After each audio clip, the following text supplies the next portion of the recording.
Yo, what's good? What's good? Good morning, my family. We are here with it. We are here with it. You did. Wait, who's all up in here? Let's see you up in here. Oh, wait. Oh, it's early with it. Yeah, man. I'm sorry I'm late, but we here with it. My boy Lee Jackson, what's good with my brother, man? What's popping with my boy? On the money line, what's good with my dog? My dog over there. You on the vertical one, man. Hey, money. I know on the money line, you got a wrench on the other one. I know. It's crazy because the wrenches usually show up even if you on the vertical. Hold on, do some real quick. I'm going to get my brother together real quick. Unless on the money line, you on a different account. I could have sworn you got a wrench for sure, bro. Trace Kills was good, my boy. Was popping. Yeah, I'm looking like on the money line. I could have sworn on the money line got a wrench. Could have sworn he got one, unless he using a different account. Are you on the regular? Okay. All right, I got you, bro. Let me go ahead. He still show up? Okay. All right, let me get that together because that's my dog. It's real quick. Real quick. Gotta turn my sound off on this damn thing. Hold up. All right, we got the sound off. Let me do that. Get my boy together. You heard? All right, we in session. There you go. Got my boy on the money line. Now you wanted to hit us. One of CamJ hitters. You need. What's good with y'all though, man? So, man, all right, of course, we did our show last night, man. Sorry but not sorry, Boxing Talk Wednesdays. Please go back and watch that after this show. Fire show. Went over a handful of topics, big topics in the sport that's been, talked about over the last couple of days. And we back here this morning. Last night, Mr. Shakur Stevenson, Romero. Last night, you seen them boys on Nightcap, on Shannon's show. Salute to my boy Lee Jackson. Lee Jackson brought it to my attention that they was interviewing on Nightcap last night. So I watched a little bit of it last night. I watched a little bit of it. I didn't watch the whole thing because I wanted to react to, majority of it fresh in the morning with y'all. You feel me? So let me go ahead and get this pulled up right here so we can do our thing. And they had Shakur on that one time, and then Rolly came on after him. All right, let me see this right here. So that's the entire show right there. So let me see. Did they split it up? Look, they did split it up. All right, so I'm gonna have to fast forward through some shit real quick so we can get straight to it, man. And so y'all hit the like button, man. Hit the hype button. Support the channel through Cash App. Support the channel through Super Chat or Super Thanks, man. You know we monetized up over here, man.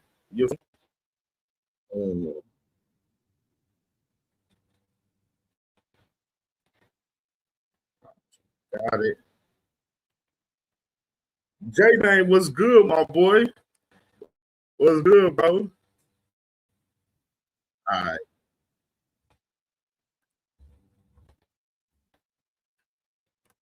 All right, there we got it. We got it now. All right, let's get to it, my boy. Yeah, salute to my J, man. You already know, man. You see that picture on his avatar. Salute to Aaron Pryor, the GOAT, man. One of the GOATs. And his son is out here in Cincinnati. He got a gym out here in Cincinnati now. Aaron Pryor Jr. got a gym, and he's training a lot of guys right out here in the city right now too. So salute to Aaron Pryor Jr. Man, putting in some work. Him and his brother, Champion Pryor, as well. You know what I mean? So y'all gotta understand. Y'all don't know, man. You know, saying this Ohio shit, man. I can say I got a whole AJ, man. I was thinking about something yesterday too. I got like a whole cast of Ohio content creators on the boxing side. You know what I'm saying? That I'm gonna mess around and do like an all Ohio fucking show damn near. You know what I'm saying? Get fucking around, get OTB, get my boy Marcus from Ohio Runs Boxing. You know what I'm saying? We have a crazy Ohio joint. BVO, even though BVO be rapping Cleveland more than he rapped the whole entire state of Ohio, it's crazy to me. But you know what I'm saying? But you know what I'm saying? You know, that's my guy. That's my guy, man. BVO, what's up, bro? You know what I'm saying? You know the vibes, man. Ohio definitely runs boxer. Yeah, man. Yeah, I was sitting there thinking of a little fire show, you know what I'm saying, where I get my Ohio guys together, you know what I'm saying, and tap in on the show. Feel me? Hey, it better be that BVO. It better be that, damn it. Now, one thing I will say this, though, Jay, man. Toledo Trice would never be over this motherfucker. That nigga's from Michigan, man. That nigga's not from Ohio, man. All of that unlogical thinking that he does, that ain't no Ohio shit. I don't know where the fuck he get that shit from. Niggas in Toledo don't even think like that. That shit crazy. I don't know what the hell Toledo Trice be on. That nigga be, that boy high on Sherm or some shit, man. The shit he be saying on that motherfucker, dog. For real.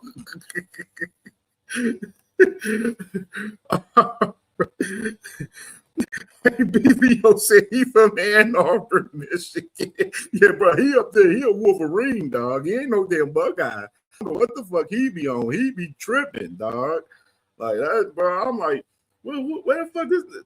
Albert Bell don't. I just talked to Albert 3 weeks. Albert Bell don't be thinking like that. Shit, Big Baby Anderson don't think. I don't know. This boy, man.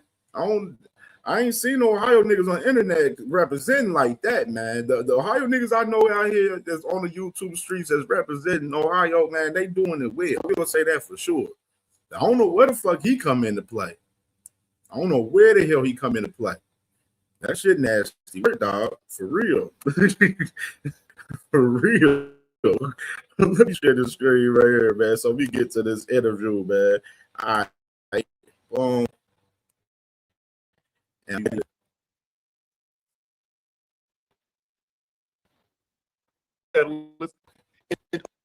2016 Olympics, a 4-division world champ, 126, 130, 135, 140.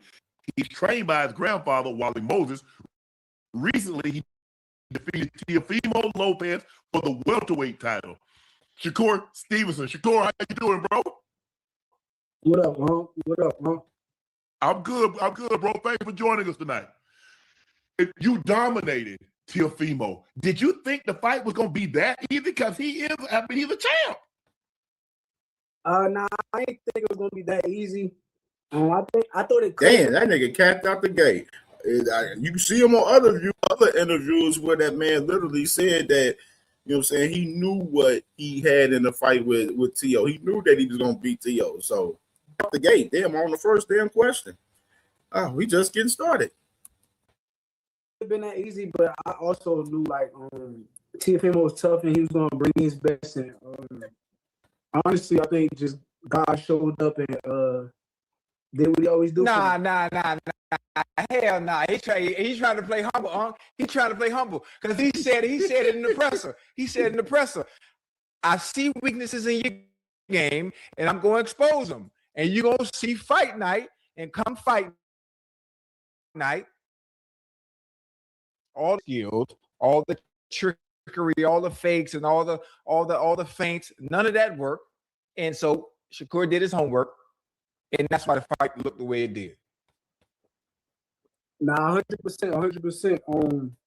Like I said, I just did what I was supposed to do, but I did think it could happen that way. You're right. I did think it could happen that way. So you thought you could pitch because I had you as a shutout. It was a shutout. It was a shutout. Yeah. I don't know how they gave him around. Maybe they was feeling sorry for him. Like, damn, we can't have our champ lose all 12 rounds. We got to give him something. But it looked like you pitched the shutout because everything that he tried to do, you had a counter. It was like you knew the answers to the test because you had already read the test. Yeah. I watched him fight probably like every day in training camp, and I've seen like so many different like weaknesses in his game to where I'm like, okay, if he do this against me, I'm going to destroy him. Or if he do this against me, I'm going to capitalize here. So when I seen him bust the same moves that I seen on camera, it just made it so much easier. It made it so much easier. It was an easy night of boxing. I appreciate Teofimo even for stepping in the ring with me because a lot of fighters don't. So shout out to him anyway. Crazy part, Shakur the same guy that said that he pushed for this fight. Let me ask you this. Shakur the same guy that went to Turkey and them and said, make this fight happen. He pushed for this fight happen. Some other fights other names that we bring upon, obviously, action don't match the words from Shakur Stevenson. But he made his actions match his words with Teofimo Lopez, but he didn't do that with others. Continue. There's been a lot of discussion around your fight style. I don't think anybody questions your level of greatness because, like you said, you are an amateur, you go to the Olympics, you want a gold medal, you want a silver medal. But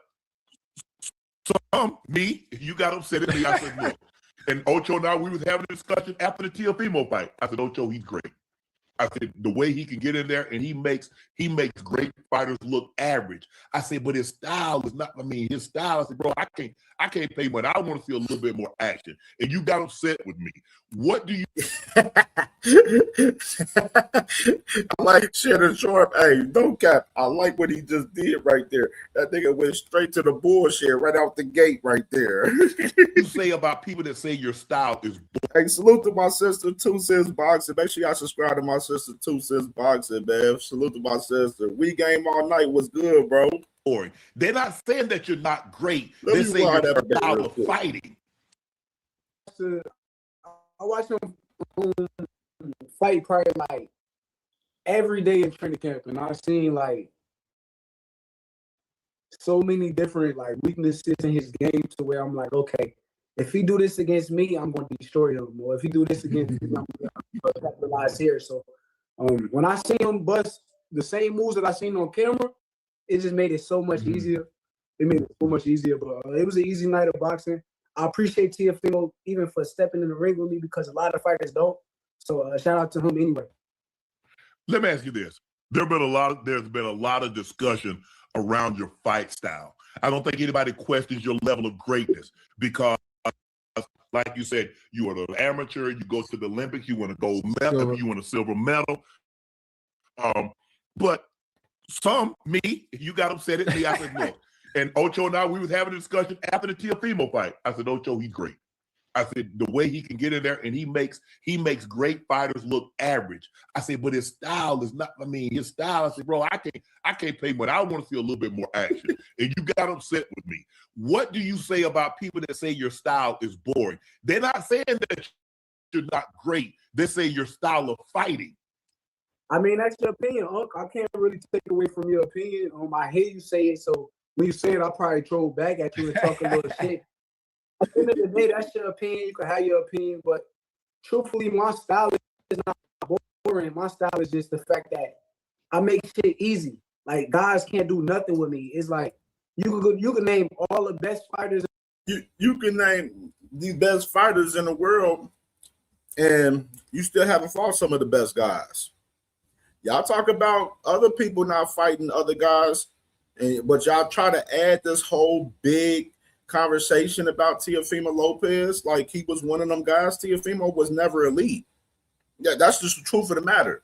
Y'all talk about Teo Lopez like he was elite. Teo was never elite. He was never elite to me. He may be elite to some of y'all, but Shakur has to understand though. Now he's trying to, put his big pants on with Shannon Sharp. He was on Twitter clapping at Shannon Sharp, mad as hell, because of the fact that Shannon Sharp said what he said, and Shannon Sharp has the big platform. So he looking at it as the fact like, damn, why are you saying that? That can affect a lot of people not want to watch me. Well, Shakur, a lot of people don't care for your style as it is. Shannon Sharp is one of the fucking thousands that fucking spoke on it publicly, and he just happened to have a big ass platform. Can't hold that man from saying what he's saying. Is in my weight class, but if you put them in the ring with me, they all might look like Teofimo. Like Teofimo was just Damn. one to step in the ring. So anybody Tank gonna look like that. Tank gonna look like that. Keyshawn Davis gonna look like that. Hey, I ain't gonna disrespect my brother. I love my brother. Okay. we be smiling. See, there go that bullshit. There go that bullshit. Talking about, like, this is one thing I was just saying right before I came on here too. Like, Shakur is going on his media run since he fought T.O. Like, he's been on media run the past month and a half. And all we're like, it's like, what's the point of you continue to do these interviews at this point? It's like, all they doing is asking you the same shit. You answering the same shit. Like, it's repetitive. It's just you being on different platforms. You know what I mean? But Keyshawn, it's still trash the fact that this nigga's on some super brotherly love shit and don't want to fight Keyshawn. Keyshawn's number 1 in the WBO, by the way. They need to just figure something out with that shit. Now you see Keyshawn. That's why Keyshawn talked about he gonna go to 147, because with them being in this division, the conversation is always going to be had between them two guys. That's just the fact of the matter. All the time, we go work, but like I said, anybody that pay attention to the sport of boxing and loves sport of boxing, they gonna love my. Yeah, I told you. You heard what he said. Anybody that pays attention to the sport of boxing, they would love his style. Yes. That's what our argument was about. It's you, the casual fan that always is looking for the Tank Davis knockout, the Mike Tyson knockout. But us purists that enjoy and watching round by round, how Shakur is always 2 steps ahead of whoever he's fighting, which is why it looks the way it looks, and it looks so easy. I mean, it's you actually have to understand the sweet science in itself and understand what you're watching to appreciate what he's been able to do. This is my thing, though. Like, the sweet science in boxing, even for the guys that knock people out, like Tank Davis, those guys have sweet science within knocking out people as well. Like, it ain't just, people going balls to the wall and just stopping shit. You know what I'm saying? It take a thought process. It take great IQ to set traps up, to, knock somebody out or, put them in a position where you hurting them. You know what I mean? So to say that, the casual fans, like the sweet science has been translated to the casual fans. I know a lot of casual fucking fans from my own city, from Cincinnati, that some they love the sweet science. A majority of the fans that I can tell you from Cincinnati, they fuck with Tank because the Tank has like ties to AB. And that's the obvious.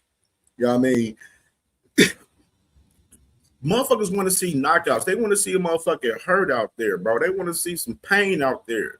You know what I mean? And I showed y'all last night on the show with Shakur Stevenson numbers with Teofimo Lopez. He hasn't even cracked over 400K yet, and it's been over a month that fight's been out. You know what I mean? And it just shows you that people don't care for the sweet science, like for Shakur's style that much. You know what I'm saying? People don't care to pay for that, to watch him fight. That's just the truth of the matter. They don't care to pay for that shit, man. Because we want to see some action. Like, you got Devin Haney out here talking about Shakur could have went for the knockout against Teofimo Lopez. It's crazy hearing that shit from Devin Haney because he's like the same guy. Like, nigga, we wanted you to go for the knockout against Regis Prograis. You didn't. We wanted you to go for the knockout against Brian Norman Jr. You didn't. You know what I'm saying? Like, these boys don't. That's the reason why they're always going to be up under Tank. You know what I'm saying? That's just the truth about it. They're always going to be up under Tank's wing until they fight that man. You know what I'm saying? You're never going to be able to be that star that you want to be until you fight Tank Davis. And that's just the fact of the matter.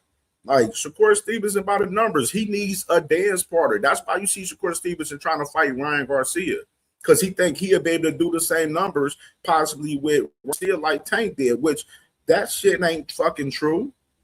You know what I'm saying? We seen Ryan Garcia, we seen Devin try that shit with Ryan Garcia, and we seen how that shit turned out. That shit flopped. Gotta read the room. Read the motherfucking room. I continue to tell y'all that shit. There have been discussion with the WBC. They took your title because I think they wanted you to pay. So let me get this straight. There's a sanctioning fee. If you have a belt, you have to pay X amount of dollars, correct? Yeah, if you you got a belt, you got to pay X amount of dollars for having the belt. Yeah, for sure. So what does that money go towards? So so if I got like 5 or 6 belts, I got to pay $500,000-$700,000 to keep the belt. Yeah, I don't know what they do with the money. That's on the WBC. But from my point of view, they could tell you whatever they want because you don't know what they do with the money. We don't see what they do. I be hearing that they be paying for hotels and like, all kinds of different stuff with their money. So well, with my money basically. So I don't know. What's next? What we got lined up? I mean, we have anything? Any? There's 215. You said Tank can't even recreate those numbers. How? Like, nigga, he got it's literally 2 fucking full fight drops from, matter of fact, 3 full fight drops from Tank with Lamont Roach. All of them got millions of views.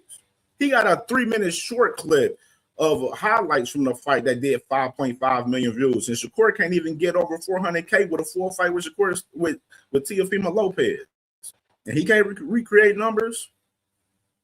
All the casual fans know Tank Davis. All the casual fans want to see Tank Davis fight. You make no sense, Dez. I don't know where your logic be coming from with this shit. You hanging over there with the Flyer boys, and that shit making you dumb as fuck over there, dog. You better read the room as well with what the fuck you be doing, because your whole boxing knowledge is limited right now being over there with fucking Flyer and them. Just gotta be real with you, bro. Any fights coming up? Anybody you might want to fight? Talk to me. Nah, we ain't got nothing lined up yet. We looking over the scenery. We trying to see what opponents is doing what, and we just watching. We watching and paying attention. And my next opponent, I'm gonna try to make sure it's an opponent that my fans and the fans that dislike me want to fight. I mean, But let me. I want to say, when you talk about your next opponent, do you want someone that is a superior challenge like a Teofimo Lopez, or you want to have a tune-up fight before another big mega fight? Nah, I want to fight whoever. I'll fight whoever. I'm down to fight the best. Hey, it's funny watching these comments and stuff from the show from last night on the right side. I see Dodrick was in the comments and shit. 2 Cesar was in the comments. Motherfuckers watching that shit last night. You see this one dude said, all the dudes Shakur fight is all Mexican. That shit funny as fuck. Best fighters, y'all name them. You know, the fans could come up with a what's that little poll doing? This give you NC. Leave your mark. Hey, I'm the residue. Those spots and streaks on your dishes, all me. You need. Y'all put a wish list together. Who y'all want to see Shakur fight? Yeah, we could go by the poll, and then whoever they say is the best, I'll fight them. Are you gonna? Are you look? You took down Teofimo at 147. Are you interested in going back down? Or you gonna go to 30? Or you gonna go to 35? You go to 30. Go back down to 120. So what are you looking to do? 35 and 40 is my weight class. I run that shit. So both weight classes is mine, and until somebody dethrone me, it will be my weight class. So tell them come see me. Now you do realize that. You do realize now. Tank and Keyshawn is the 140 boys. Yo, I've been saying, Shakur, that you know that. Me and Keyshawn not gonna fight each other, so it ain't no point of mentioning. Okay. So now that leaves you and Tank. Who else at the 140 that you would be a 135 that you would be interested in banging with? Lamar. Anybody. I would love to fight Lamar Rose. Me and Lamar Rose is Like, he says anybody. It ain't just anybody though. You know what I'm saying? Like, that'd be a good one. That'd be a nice chess match right there, boy. Cause the best versus the best. Let me ask you. This is my thing though. Like, now you got Shakur in the last 2 interviews. This one and the interview with Carmelo Anthony. where he's talking about going back down to 135 right here. You know what I mean? You're going to see. I wouldn't be surprised Shakur next fight ends up being fucking Raymond Muratalla. I don't see Shakur fighting Gary Russell in this next fight. I don't see it happening. And I'll put that a little bit on Gary Russell, because Gary Russell the one that put him on the back of the champion list. Talking about he last. I want to get Dalton Smith and then go after Africa. So I kind of put that a little bit on Gary Russell a little bit. But we don't see Shakur fighting Gary Russell. We know he's not fighting Africa. You know what I'm saying? Because Africa right now, he got a whole mandatory with Landolfo Delgado right now, which is what I told y'all. The rumors of Zuffa is coming a lot more clear with Mr. Africa. Dalton Smith is about to have it. He got a mandatory that just got ordered with Alberto Puello the other day. So he's not going to fight none of the champions at 140. Then we go back down to 135. 135, not going to fight Abdullah Mason. Who's the other champ? Well, we got fucking Lamont Roach and Zepeda fighting for his vacant WBC title. You got the WBA title, which is going to have the order with Kid Austin and Locust Body. Then you got that's it. You're not going to see this guy fight any of these guys for real. The IBF is Raymond Muratalla, and Raymond Muratalla been screaming for that fight. I literally see Shakur possibly fighting Raymond Muratalla more than anybody. Like, I can see that being his next fight for real. Don't be surprised if that is next for real. Hey, Sauce said, he said, Kev Shakur won't fight dudes at 140. That for 2 years, bro. That's what I'm saying. He's not going to. I don't see him fighting the champions at 140 right now. Ask you a question, Shakur. On real talk, you think Roach beat Tank? Yeah, I do. I did too. Ocho and I said the same thing. I said I like Tank, but Roach whooped his Only ass that night. when once he took that knee. After that, it's impossible for the judge. He was beating him before the knee. Just saying, but once you, It's amazing to me that these guys out here, like boxing fans, is still having a conversation about the fight with Tank and Roach after a year. Like, it's amazing to me that y'all still talk about this fight like this. He made it undisputed. But once you take the knee, the scorecard should look different in favor of goddamn Lamont at that point. Yeah, it's a 10-8 round. I thought without the knee, You gotta understand too. Look at the scorecards. You got two judges on that 9th round that ruled for Tank. It wouldn't have been a 10-8 round. It would have been a 9-9 round if they would have counted the knee. You gotta think about it too. We don't know how the fight would have played out from 9 to 12 after that round, after the 9th round. We don't know how that shit can play out. So how can we sit there and say, look, Lamont was going to win the fight if they would have ruled that a knockdown? You got to make it make sense, bro. Like, two judges ruled for Tank in that particular round. After that little knee situation, Tank turned up and was motherfucking cooking Lamont in that 9th round after that knee situation. Go back and watch the fight. he won that fight. That's what I said to Ocho. I said, because with the knee, that's a 10-8 round. It's a no-brainer now. What? There go Hacker with the goofy shit.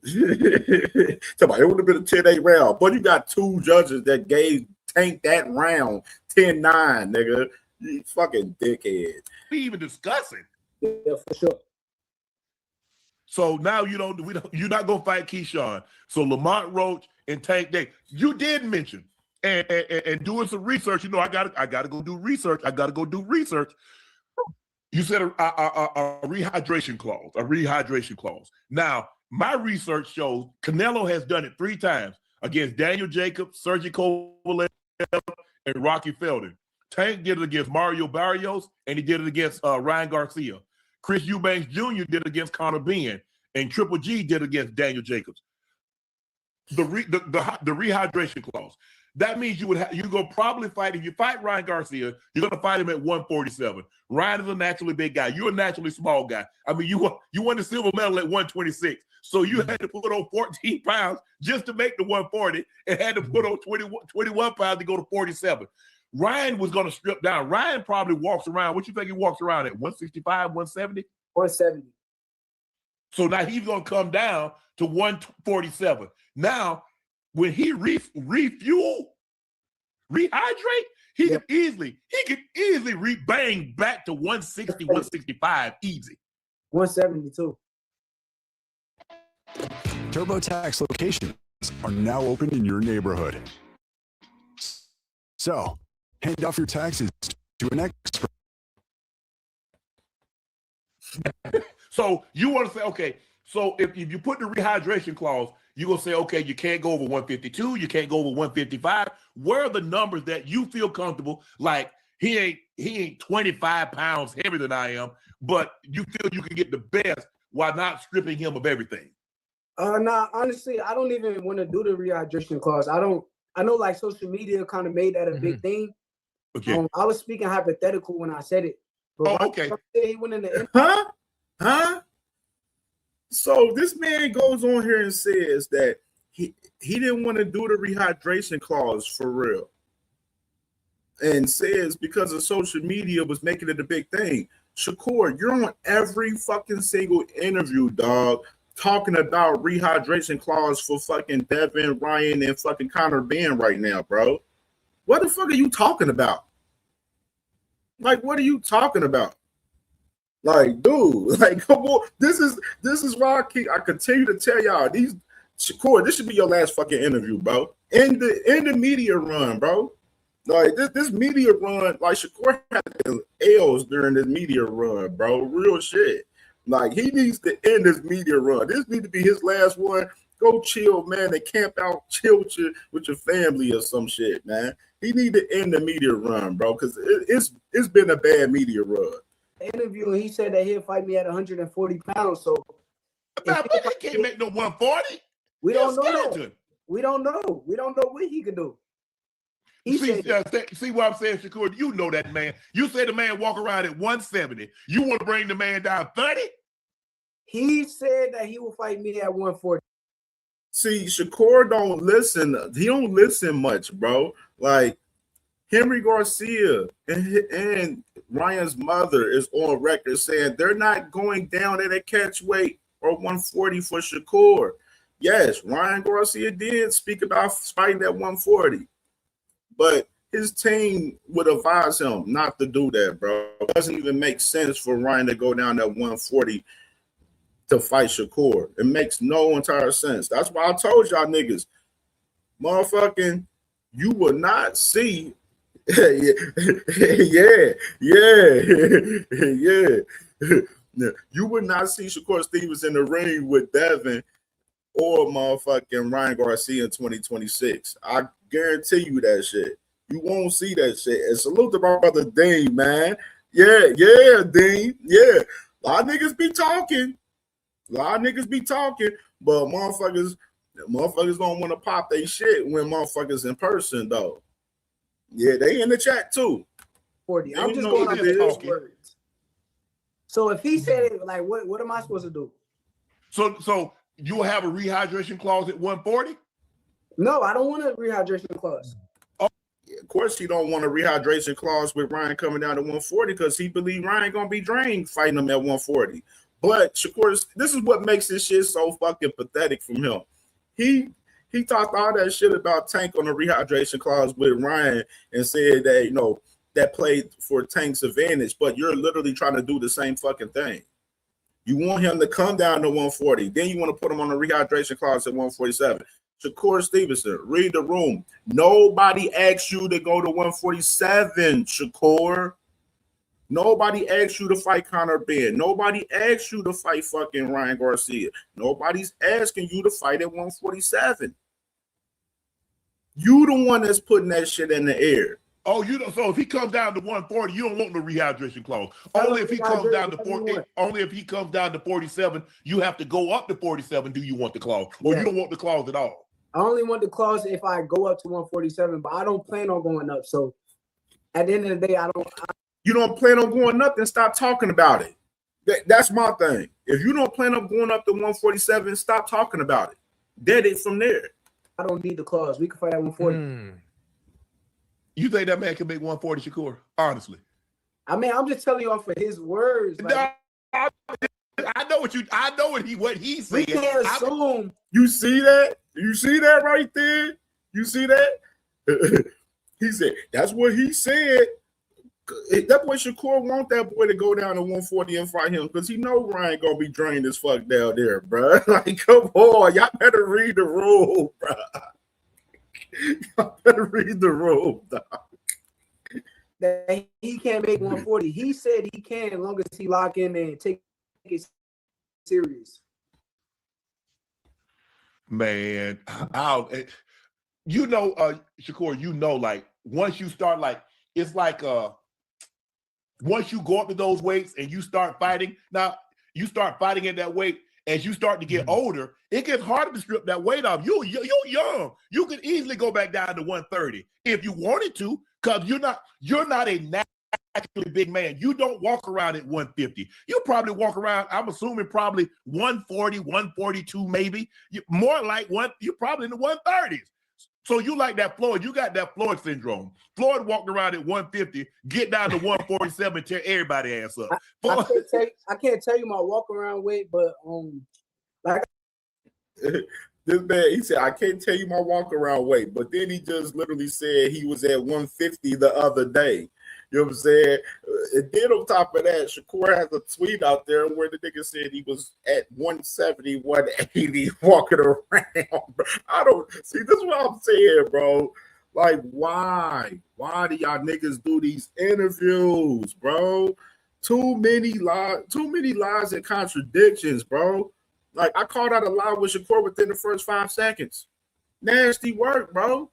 Like, come on. Like, this need to be his last motherfucking interview on this media run, dog. Matter of fact, Shakur got another interview out, too, with Fat Joe and Jadakiss right now. He got another one out. Too many fucking interviews, bro. Too many. Lee Jackson, he said, but you know how much Ryan walk around, bro. Like, boy. Then he said, oh, I can't tell you I'm on walk around weight, but then you just said you walking around at 150 the other day on Joe Rogan. Like, what the fuck are we talking about? Like I said, if you want to fight at 140, or we can do a catch weight at 144 pounds. Okay. I like that. What up? Catch weight at 144, but not Ryan Garcia. At 144. Scrub Daddy? I'm Aaron, but here's your daddy. It's amazing, boy. It's amazing. Twice yearly Y'all prep be is cool, here. these One guys office visit contradicting every 6 themselves in months. these 2 interviews. times a year. That's the funny fucking part to me. A catch weight at 144. You think Conor Ben could get down still, even though he's fought at heavier weights? You think? No, I want to fight him at 147 with the rehydration. For real? Because he did that to Right. Eubank. Okay, yeah. he did. And the world kind of like gave him credit for the win, Yeah. but at the end of the day, Eubank was kind of drained in the ring. Yeah. So let him deal with it. Ain't that the same thing you're trying to do with Ryan Garcia right now? And then you're saying that you want Conor Ben to be drained to fight you at 147 like he did with Chris Eubank Jr. Like, oh my God, bro. With me. Oh, so you're getting out and rock with Conor Ben, huh? At 47 with a rehydration. Yeah, okay. I Like, literally, nobody cares to see. Ask somebody on the street that they got out. Do they know Conor Ben? And I bet you they said 9 times out of 10 they say no. Nobody's asking Shakur to fight Conor Ben. Like, nobody's asking him. Like, come on. I like that. Hey, So let me ask I you a want to question. see that. I want to see that. I want to see. So when you say rehydration, how many pounds are you willing to give to let them go? Because it's been as low as 3.5, and then some people say 10. So how far are you willing to go? How much wiggle room or will you give someone on a rehydration clause? You only get 10 pounds. That's the match that's the match. But Yeah. I've seen, I think I've seen 3.5. At one point it was like 3.5. Hacker, get off your knees down there, dog. Talking about, okay, go to the UK, ask about the Conor. We acknowledge that, fucking dickhead. We acknowledge that we know Conor Ben is a star out in the UK, obviously, because he's from there. Out here in the US, no one knows him. Like, y'all can't be this fucking retarded, bro. Y'all can't be this retarded, bro. Real shit. Like, that shit is like, y'all can't be this fucking retarded, bro. Y'all, like, Hacker has the brain of a fifth grader, just like the other guys he encounters that he fuck with. They got brains of fifth graders in his boxing shit. He just shows it just now. He acting like motherfucker. Nobody knows Conor Ben in the US, bro, like that. They don't know him. Casuals don't. Maybe a few hardcores, but nobody knows fucking Conor Ben. I literally had Kenneth Bohiri from PBC on my show last week. And I asked him about Conor Ben. I'll play it after we do this, we react to this shit. I'll play it. I asked Kenneth Bohiri about Conor Ben, and he said, damn, when the hell Conor Ben become a star? And that's somebody that works with PB. He's the director of PBC. He has, like, when he's asking that, when the fuck did Conor Ben become a star? Like, well, why is everybody he's asking me, why is everybody talking about Conor Ben? Only because he signed a one-fight deal with Zuffa. That's the only reason why we're talking about him. Other than that, we wouldn't even be talking about him. Like, we wouldn't even be talking about Conor Ben. 3.5, but the max is 10. Yeah, 10. Yup. 10 is good. Hey, So you fight him at 147, he can't get back up to about 157. You're gonna probably, it's gonna be hard as hell for you to make 147. Me? Yeah, I could make 147 right now. that's what I know.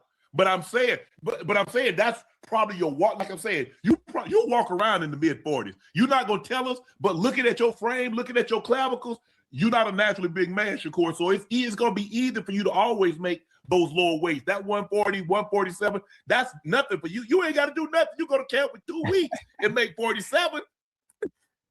Exactly, Hacker. You said, you said, who cares? They're not fighting in the US. Exactly. No one cares that he's fighting Reese's Prograde on April 11th because nobody's even talking about that card. Nobody's even talking about Tyson Fury fighting Nakbadov on that fucking card. You want to know why? Because that card is fucking ass cheeks. That's why. Dumbass niggas, bro. That's true. You right. Hey, That's true. I know. Hacker one of the only fans in the US that is fucking with Conor Ben out here, bro. Like, come on. Like you see Hacker in the chat, he's trying to defend Conor Ben for Shakur in the chat, bro. Like, you can't make this up, bro. Like, Hacker, how do you do this every day? Like, literally, how do you do this? You wake up every day and you're like, oh shit, they talking about Shakur. Let me go up there and defend Shakur. Oh shit, they talking about Devin. Let me go up there and defend Devin. Like, that's your whole thing every day. Like, you always against the grain. And obviously, you being against the grain is always getting your ass beat in these damn boxing YouTube streets. Like, it's boring kicking your ass at this point. Like, you're literally target practice at this point. Like, I'm getting bored of kicking your ass. Like, I'm bored at this point. Like, real shit. My boy We Game All Night said a lot of people will tune in, though, being that it's on Netflix to play devil's advocate. No, they won't. Not the casuals. Only the people from the UK is focused on that April 11th card. Nobody from the US don't even know that card exists. They don't even give a fuck about that card.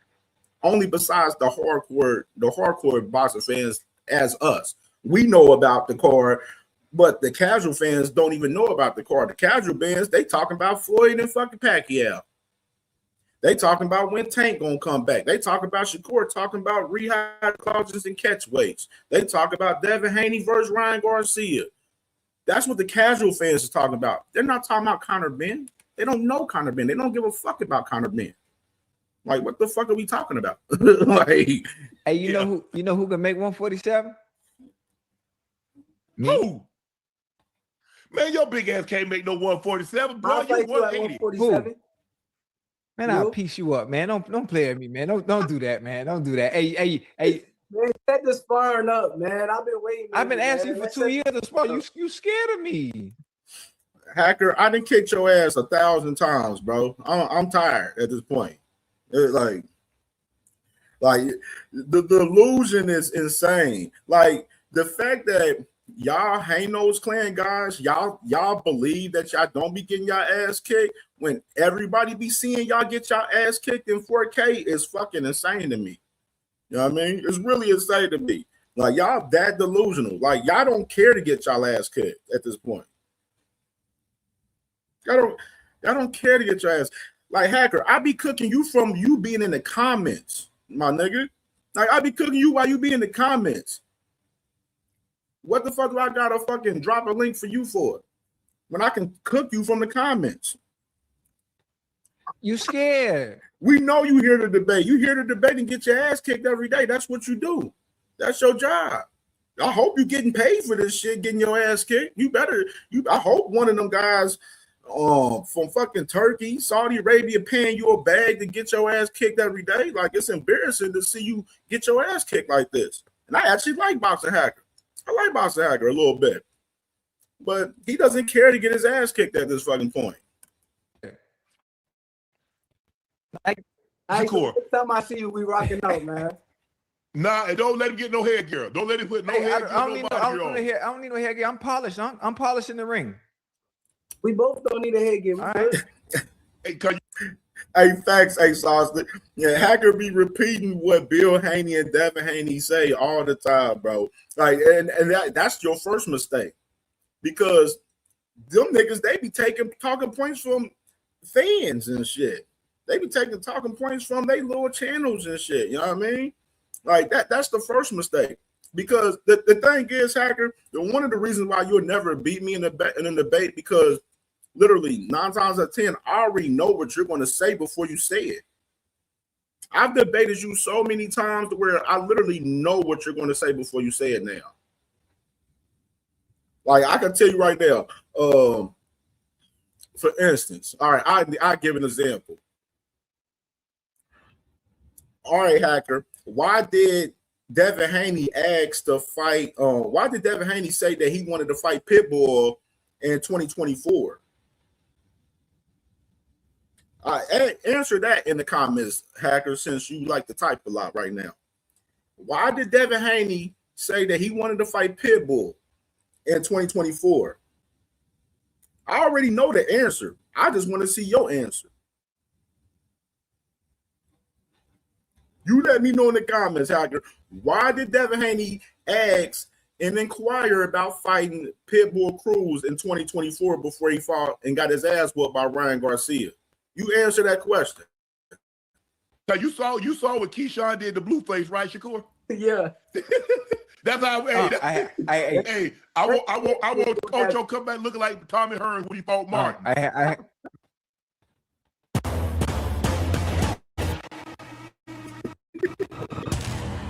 I'm still waiting for your answer, Hacker. Way.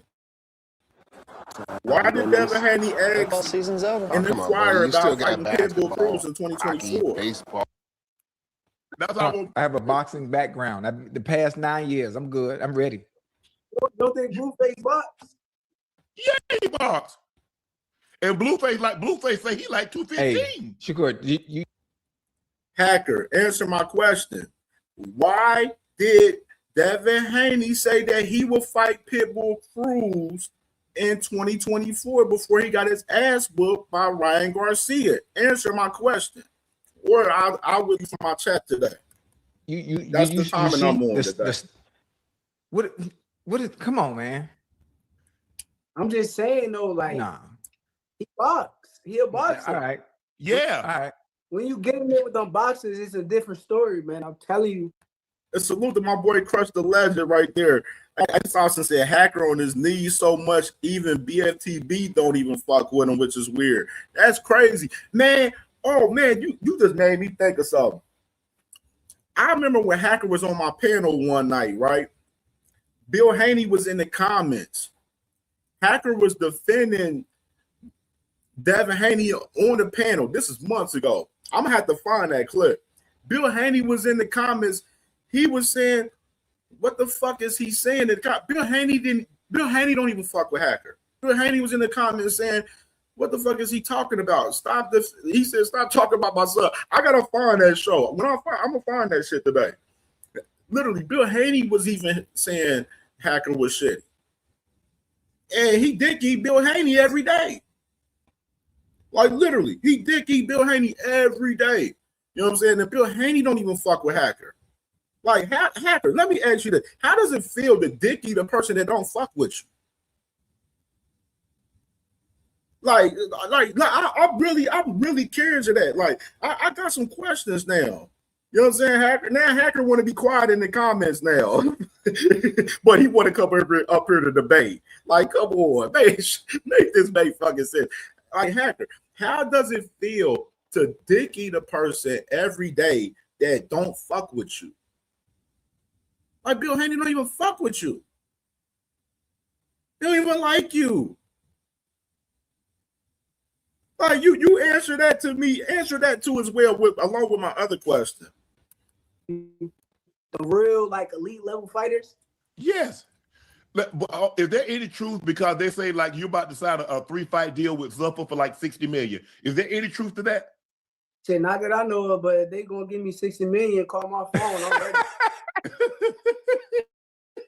Yeah, you heard him. Well, he called out.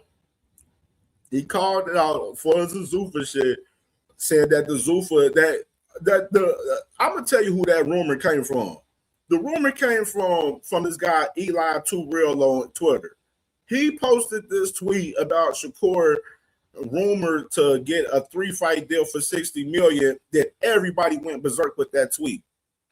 Don't know why he posted that, but I don't like, see, those the content creators, those type of guys that just be posting for clickbait and shit like that. I don't fuck with them type of guys. Just like yesterday, you got Devin Haney Promotions IG page posting a story about Devin versus Ryan September 5th in Allegiant Stadium. For one, why would you announce a significant fight of that magnitude in an IG story, not even in Devin Haney's regular IG?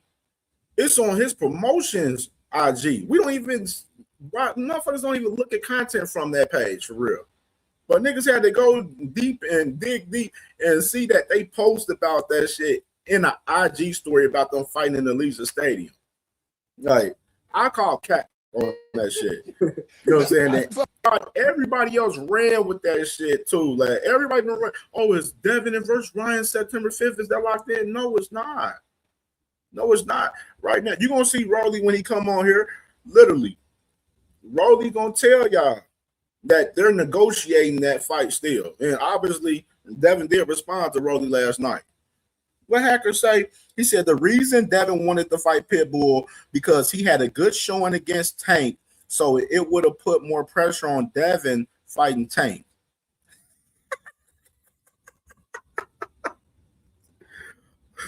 But Devin's the same guy that says the fight with Pitbull and Tank, nobody wants to see it, but Devin wanted to fight Pitbull in 2024. Make this make sense. Like, you see how y'all niggas put y'all foot in your own fucking mouth? Devin put his foot in his own mouth with that dumb ass shit to where it translated to y'all fans. To where y'all fans, y'all trying to defend Devin with the whole call saying that Tank's an underachiever and nobody want to see him fight Pitbull Cruz, when Devin, the man that asked to fight Pitbull in 2024, the man tagged Turkey Al-Sheik's name literally and was saying, make this fight happen. Make this make sense. So, man, you see, that's why I can't believe nothing on the internet, because they had you up there talking about you decide with Zuff for a 3-fight deal for $60 million. Shit, send that to my man. Listen here, man. Hey, you don't even need no agent. I have that by myself. Hey, Man, tell me I'm ready, man. The last 3 or 4 days, Internet's been blowing up. We had Clarissa. Clarissa said that she could beat Rolly. And I know that's your girl. Y'all was at the Olympics together. But Shakur, keep it a buck. See, you already laughing. Hey, so You already laughing. Listen up, right?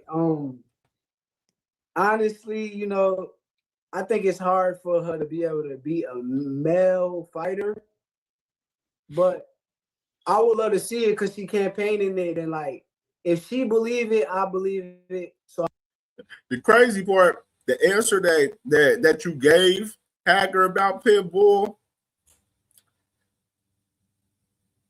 I'm like, that's the answer you came up with? Like,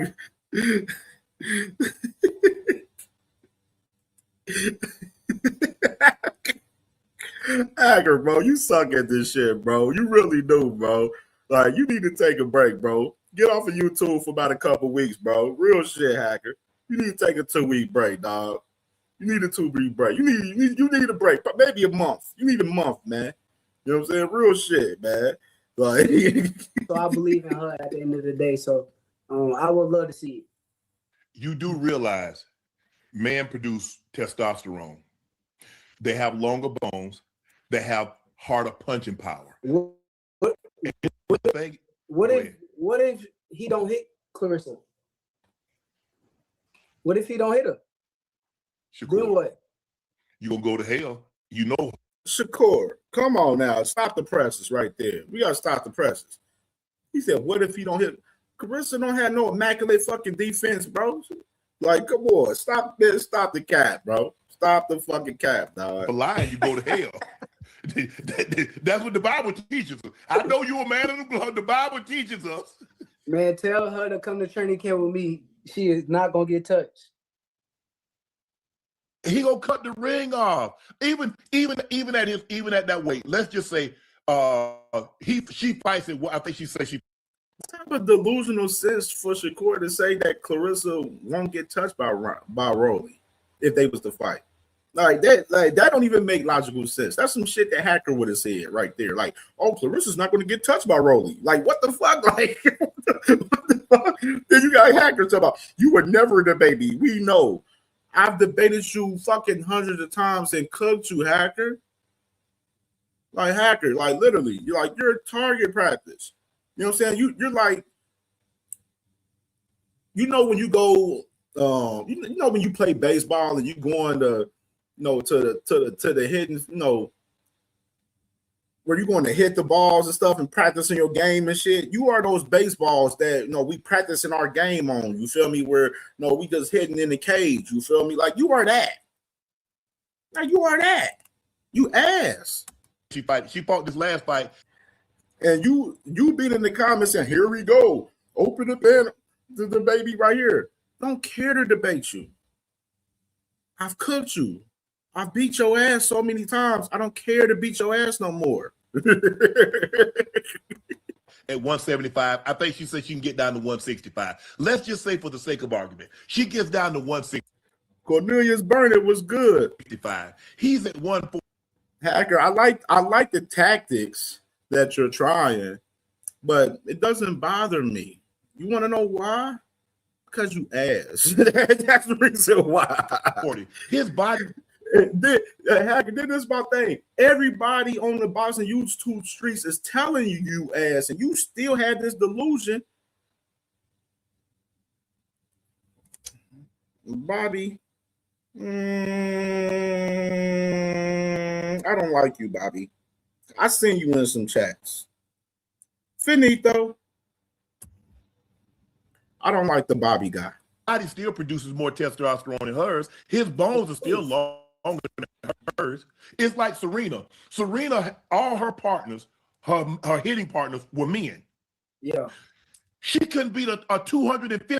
Yeah, I don't like the Bobby guy. I done seen him be in some motherfucking chats and stuff. You ever said, saying little stupid ass shit. You ain't gonna come over to my chat and say no stupid shit. We clipping you right out the gate. Fuck you, eat a dick. You're out of here. 50th ranked man. Living with chronic migraine? 15 or more headache days a month, each lasting 4 hours. Yeah, hey, Sauceton, I know what he doing. It won't work. You know what's crazy? I agree with what you're saying. All I'm saying is Clarissa Shields is different. So with her being as good as she is and her skill set, I just wouldn't count her out with anything that she do. But Shakur, you do realize to throw punches, you got to open yourself up. And a man reflexes are quicker than a woman. Now, she done got knocked down even by a woman. He touches her. I can't argue anything that you're saying because you're just saying facts. Like what you're saying is true. Okay. I'm telling you. Salute to my boy D1 in the Cash App, man. Salute to my brother, man. Salute to my brother. Salute, Hacker, man. You have a nice day. We'll see you on the panel getting your ass kicked today somewhere. Clarissa Shields is not a normal woman. She's not the same woman as every other woman. So I would feel comfortable if she had 18 fights, she had 15, 16 knockouts. I said, well, maybe she can hit. Because I think the thing was, when we looked at Bud, because a lot of the people say, well, man, what Bud going up in weight? Bud's a naturally big. Bud is a naturally big man. Bud walk around a big-ass weight. People think Bud's small. I said, I was in there wrestling with him. I said, I was tired as hell trying to throw his look. I said, but when Bud touched Canelo like, damn, he got his attention. He got his respect immediately. Yeah. If Clarissa can't get his respect, and like I said, if she had 18 fights and she had 16 knockouts, I would say, you know what, she might can get his respect. I don't know how she keep him off of her. What if she defend herself well, hit him, and she don't get touched with nothing big or nothing that's super strong or hard? It's hard because Rolly throws hard. You know he throws hard. He have an awkward stance. And the thing is, touching a man and touching a woman, you already know the chin different. You know that, Shakur, the chin different on a man and a woman. Let me be her coach for the fight. Just let me be her coach, and we gonna win. You could get Buddy McGirt. You could get Floyd Mayweather Sr. You could get Freddie Roach. After Floyd's hands became brittle, he became a fighter that, you know what, I'm not gonna lose no fight because I'm fighting one-handed because I broke my hand. I got a question for you. Yes. Did you see him fight Carlos Valdemir? That was before. No. Wasn't that around the time his hands? That might have been, that was one of the fights, yeah. Because I remember he hit somebody and he took a knee. People called him boring. It was never boring to me when I watched him fight. Even when I watched him fight Pacquiao, I never thought like Floyd Mayweather was a boring fighter.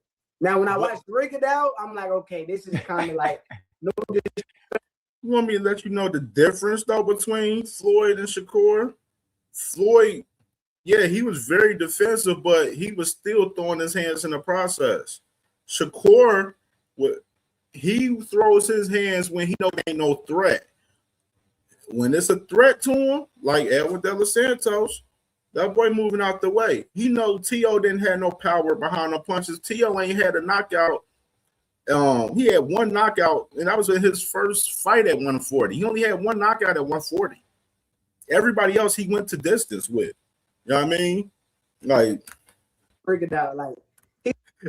Facts, hey, J-Man, facts. This thing, like the Floyd comparisons be nasty work because Floyd was actually going out there to stop shit. Like he had killer instinct. When he seen blood right there, that boy Floyd was going to get it. That's a difference right there. I told y'all about Shakur last night, about Shakur in the fight with Artem, where he thought he could have stopped him, didn't go for the kill. You know what I'm saying? T.O., he had him, didn't go for the kill. You know what I'm saying? He went for the kill against Padley, you know what I'm saying, which is, you should have stopped Padley. It took you 9 rounds to fucking stop Padley. You know what I'm saying? You should have stopped him earlier, in my opinion. You know, so obviously, at the boy only 48 hours coming off the damn job being an electrician. You know what I mean? Shakur doesn't have that killer instinct in him. Now, as far as the skill to boxing shit, yeah, he got that. As far as, being technical and everything, defensive, all of that. But Floyd was walking shit down though. He was walking shit down. He was stepping. Like Floyd was a real stepper. Like Shakur, Devin, them niggas ain't steppers. That they ain't no steppers like that for real. We just gotta be real. He's a hell of a fighter, one of my favorites, but some of the time I'm like, okay, this is boring, but I just don't. Salute to Teddy, man. Welcome to the channel, man. Subscribe to the channel, man, for sure, brother, man. Salute to you, man. Salute. How you can watch guys. My boy, we game all night. He said Floyd walked people down and landed that lead straight at will. People really under the impression he was a runner. Shows they ain't watched the fight. Just listen to ESPN. Facts, bro. Like, I used to hate that stigma on Floyd, you know, when he was fighting, because I'm like, I'm seeing Floyd, yeah, he's being defensive, but that boy Floyd was throwing his motherfucking hands, though. Even when his hands was bad towards the tail end of his career, he was still throwing them things. Guys like completely dominate, shut guys out, and give you some type of J-Man, facts. Floyd walked Zab down, walked Chico down. These was killers, facts. entertainment at times in the fight. And I feel like when I fought Teofimo, I came forward. I was the aggressor. I was on the front foot. So I just don't see how anybody could think that that fight was a boring fight. But here's the thing. I mean, the numbers says it was a boring fight. You watched the fight in general that night live. You know what I mean? A lot of people was online saying we getting bored. You know what I mean? Like, Shakur has to understand your style is everybody's cup of tea. You know what I'm saying? And the only way you're going to raise the bar is if you dominating these guys and going for the kill and trying to be a killer. But Shakur doesn't have no killer instinct in him. That's just the fact of the matter. When Floyd was at 35 and 40, Floyd was stopping people. Can we agree on that? Some guys. Facts. Some guys got stopped. Yeah. He say some guys. We want to see some action. But hey, go ahead. But me and Floyd Mayweather is two different people. So at the end of the day, you damn right. You damn right. You damn right. Y'all two different people. That's the biggest fact he said on this whole entire fucking that's the biggest fact he said on this whole entire fucking interview. Local tax experts are here. Hand off your taxes with confidence. Scrub Daddy won't scratch your pants and it won't smell for up to 12 weeks after first use. Now this, if you compare us, you're just comparing a guy that already finished his career with a guy that's still in the prime of his career with more better fights to come. So it's hard to really compare. I think the thing is that your fighting style is a lot similar because you guys do a lot of counters. And we win. And we win. Oh, you know, they win. I mean, undefeated. Yeah. So yeah, I think the thing that's my thing. At 35 and 40, Floyd was stopping people. I look at another guy like Shane. 35, 40, he was stopping people. He had dynamite. Hey, y'all see right here? You see two sizzle right here. He said it's called boxing, not knock outing from two sizzle from two sizzle right here. Two sizzle. I'm gonna get on his ass about that. When he hey, J-Man, he said, nigga said some guys like Floyd had a lower mid knockout rate of 135, 140. Bro, Floyd was getting niggas out of there at 135, 140, bro.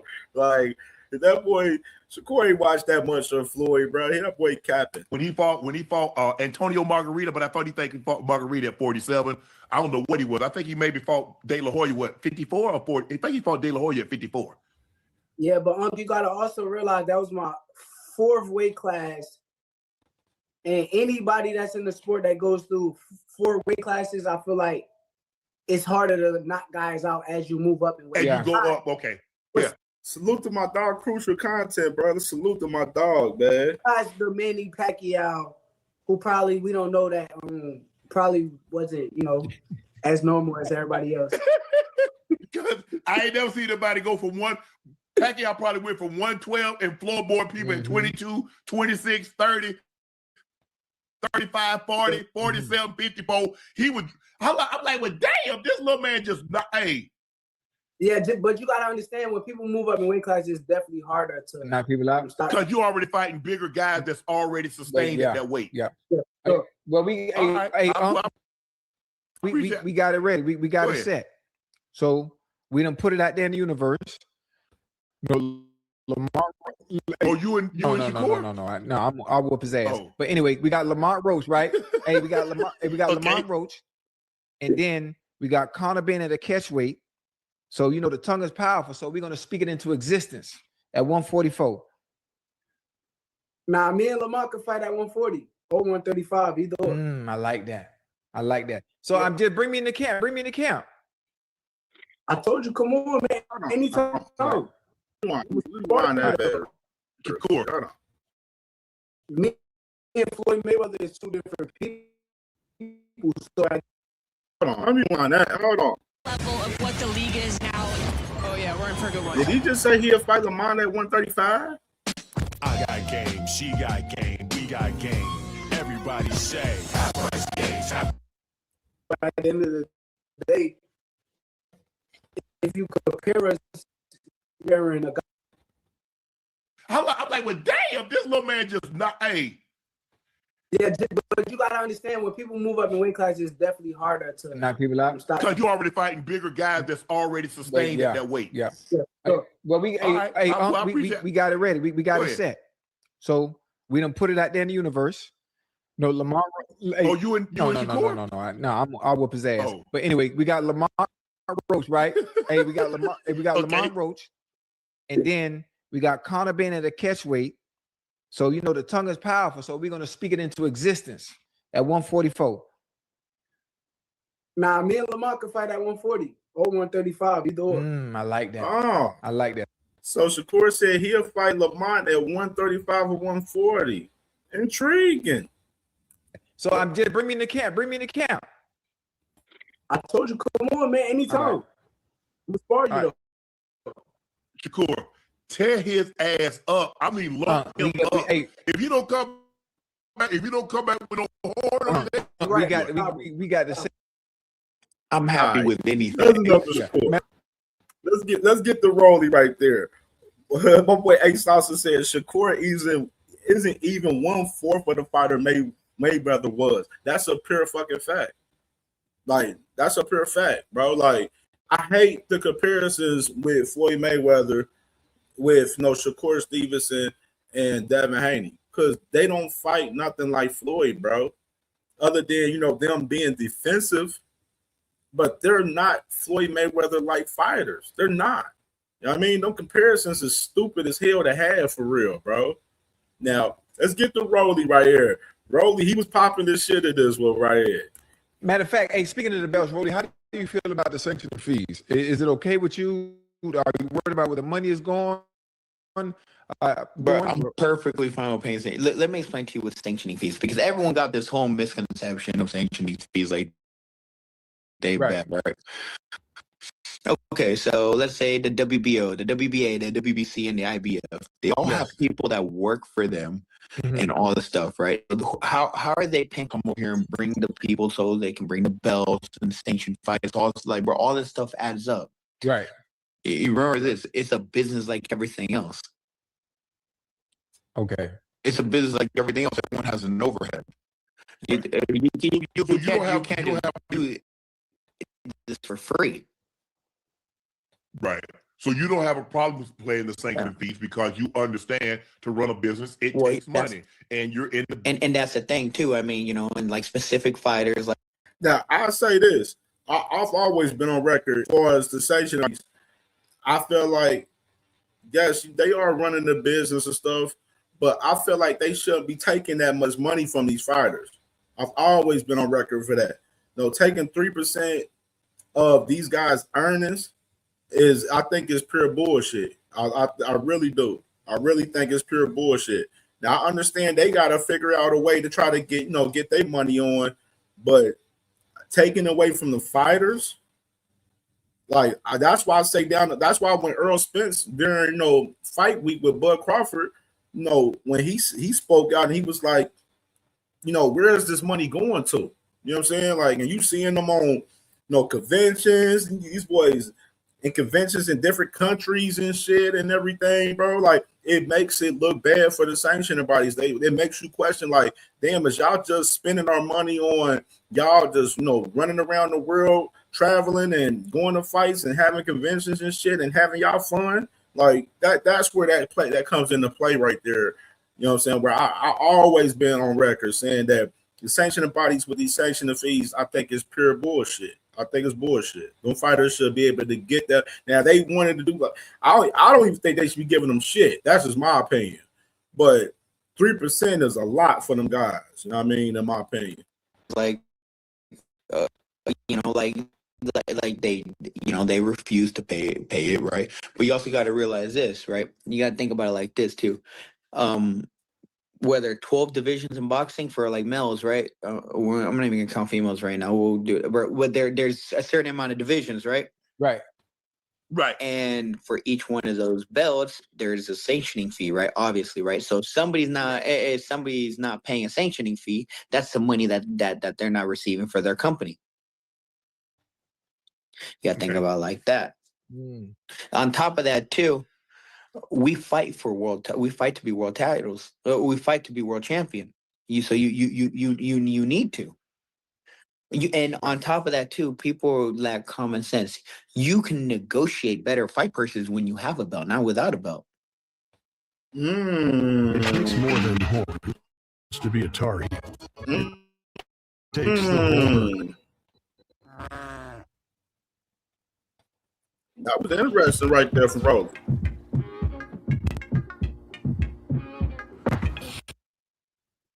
You don't make you don't make money without you don't make money without a belt.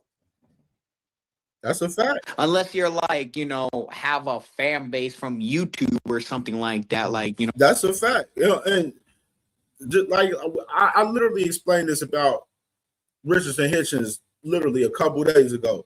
Richardson Hitchens, he needs that IBF belt.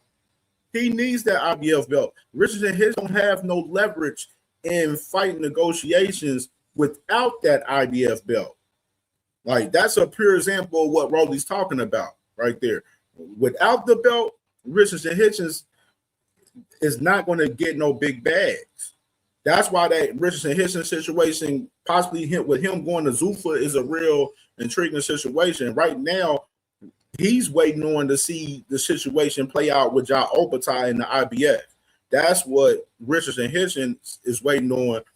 And if that shit comes out right then, he'll end up making his move on Zuffa, which is a real intriguing. That's why we stand on top of that story with Africa right now. You know what I mean? But he's talking about Africa right here, what he just said. You know, like Jake Paul or other influencers and stuff like that, right? But you need a belt to make money. Having a belt makes you more money, right or wrong? Yeah, you're right. You got to pay to play, right? Yeah, you do. Are there any fighters that you think are a draw that the people want to see that don't have a belt?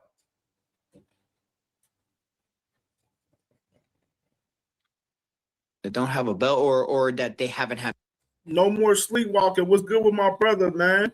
A belt yet. Well, they haven't had a belt yet, or maybe they lost their belt, but they're still a draw. So even if there's so many fighters, you know, like I said, I mean, Canelo doesn't have a belt, and Canelo's a draw. Okay. You know, so it's like, but like you're giving me like a lot of like, bro, like there's a lot. We could say the whole heavyweight division.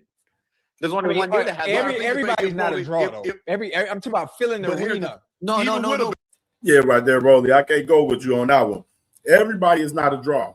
Everybody's not a draw. It's literally. That's why I feel like with pay-per-views in particular, like it's only two dudes that should be on pay-per-view, in my opinion. It should be Mr.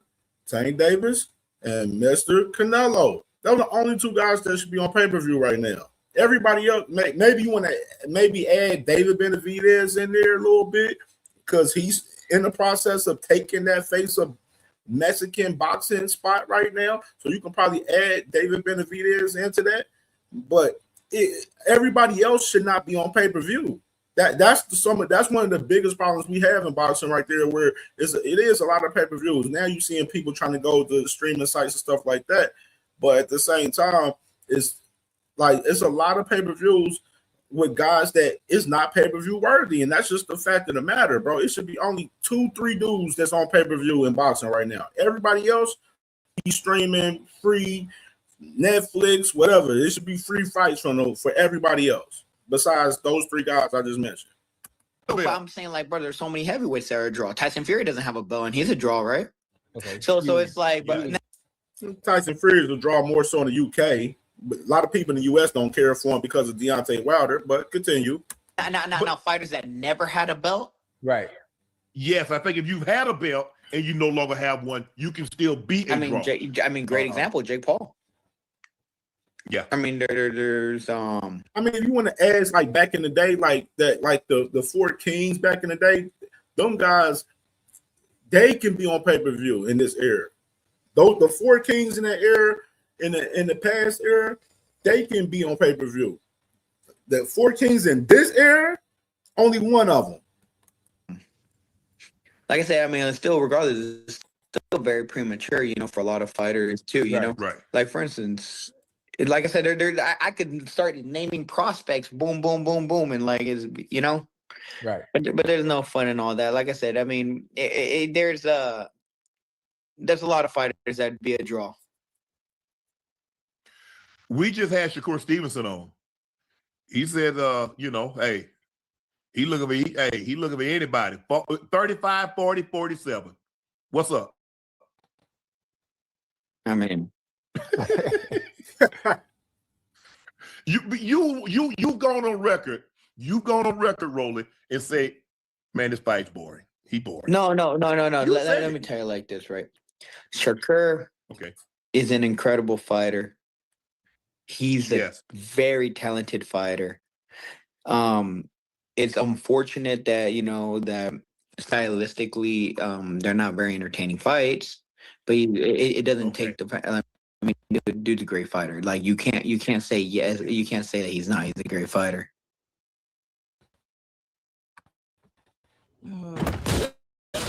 Sean, we done seen that boy. Rolly been in some interviews shitting on Shakur.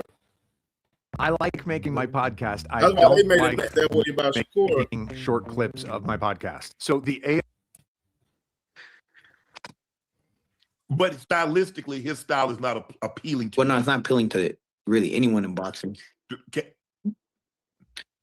Yeah, but for casuals, it's not appealing, and the people that pay for boxing are casuals. That's what I try to explain. Where's the lie? Where's the lie? We literally just explained that earlier within the show. Where's the lie? Like, where's the lie? He said casuals pay for boxing, and the casuals don't care to see fucking Shakur Stevenson fucking fight. Like, where's the lie? Like, we seeing it with the numbers. The numbers ain't translating to the casuals, bro. That's why you see Shakur running around doing all these damn interviews right now. Hold on. I'm a purist. I'm not a casual, and I enjoy it because I'm understanding what I'm actually watching. Are they more pure? Ocho, you my guy, man. Cincinnati Bengals, all of that. You a casual, my guy. You're not a hardcore. You're a casual. I don't know. I'm not worried about everybody else. I'm telling you, me, when I watch the sport. Well, I mean, I don't really consider casuals boxing fans. I consider purist boxing fans. No, like people just watch boxing all the time. Mm-hmm. But like, because casuals will list whatever the top fighter is and just watch that fight. But those are the ones that pay the money. Yeah, I'm one that watches everybody fight. So yeah, regardless of who it is. Man, I would love to have a boxing conversation with Ocho Cinco, man. I would love to pick his brain on some boxing, man, for sure. Like, real shit. And now, if you can't put the carriage before the horse and talking about, Rolly fighting. Because if I had Ocho on the channel, I'd be asking him, like, do he know Oscar Collazo? And, you know what I'm saying? Like, you know what I'm saying? Do he know Robert Merriweather that's with Zuffa? You know what I'm saying? That used to be under Team Mayweather Promotions. You know what I'm saying? Like, I'll be asking him some shit just to see if he real live as a hardcore. You know what I'm saying? And I'll bet you it wouldn't go the way. It wouldn't, like, that boy Ocho will be on that bitch trying to Google some shit damn near. Coming on CamJNetwork, goddamn me. Shakur, and he just said we got Devin lined up in May. So we got to keep the focal point on. Well, he can have 2 fights. He could have a fight in May and have another fight in I know, October. but the Hey, Sauceton, don't do my guy Ocho like that. Hey, Sauceton. He said Ocho be lying. He said that's why he has on sunglasses inside the house. Don't do my guy like that, man. I don't think that far ahead, bro. See, I told you. I don't got enough brain processing skills to be thinking about all that stuff. You know, I'm a boxer. We're not that intelligent. Well, let me ask you this: you started out at in judo. What made you switch to just boxing and not and not stick with judo? Well, I mean, the thing is, you know, the way I started, right? So it was like, my dad tried to make me box as a kid. My dad was a boxer. And he tried to make me box as a kid. My dad was a very, very, very, very talented fighter, you know. And we had you know, I was doing judo, right? I didn't want to box because my dad would, you know, my dad was really hard on me, right? Really, really hard on me. So last thing I want to do, right? So a judo place had opened up right where me and my mom were living at the time, right? So we went over there, and then I started doing judo, and I kind of stayed with it because I started at 9 and I ended at 17. Now, what had happened was, right, so we were watching the Olympics, right? I was watching it for judo. And boxing came on. My dad's like all excited watching. I'm like, bro, why are you even excited about these guys? These guys are just touching each other. They don't even hit each other. They're scared of each other. And my dad's like, I don't curse no more, but so he's like, oh, you want to do this? You're scared, right? I'm like, man, I'll whoop them. He's like, no, you're scared. So my dad took me to the gym the very next day. And I put on the gloves. I broke some dude's nose, right?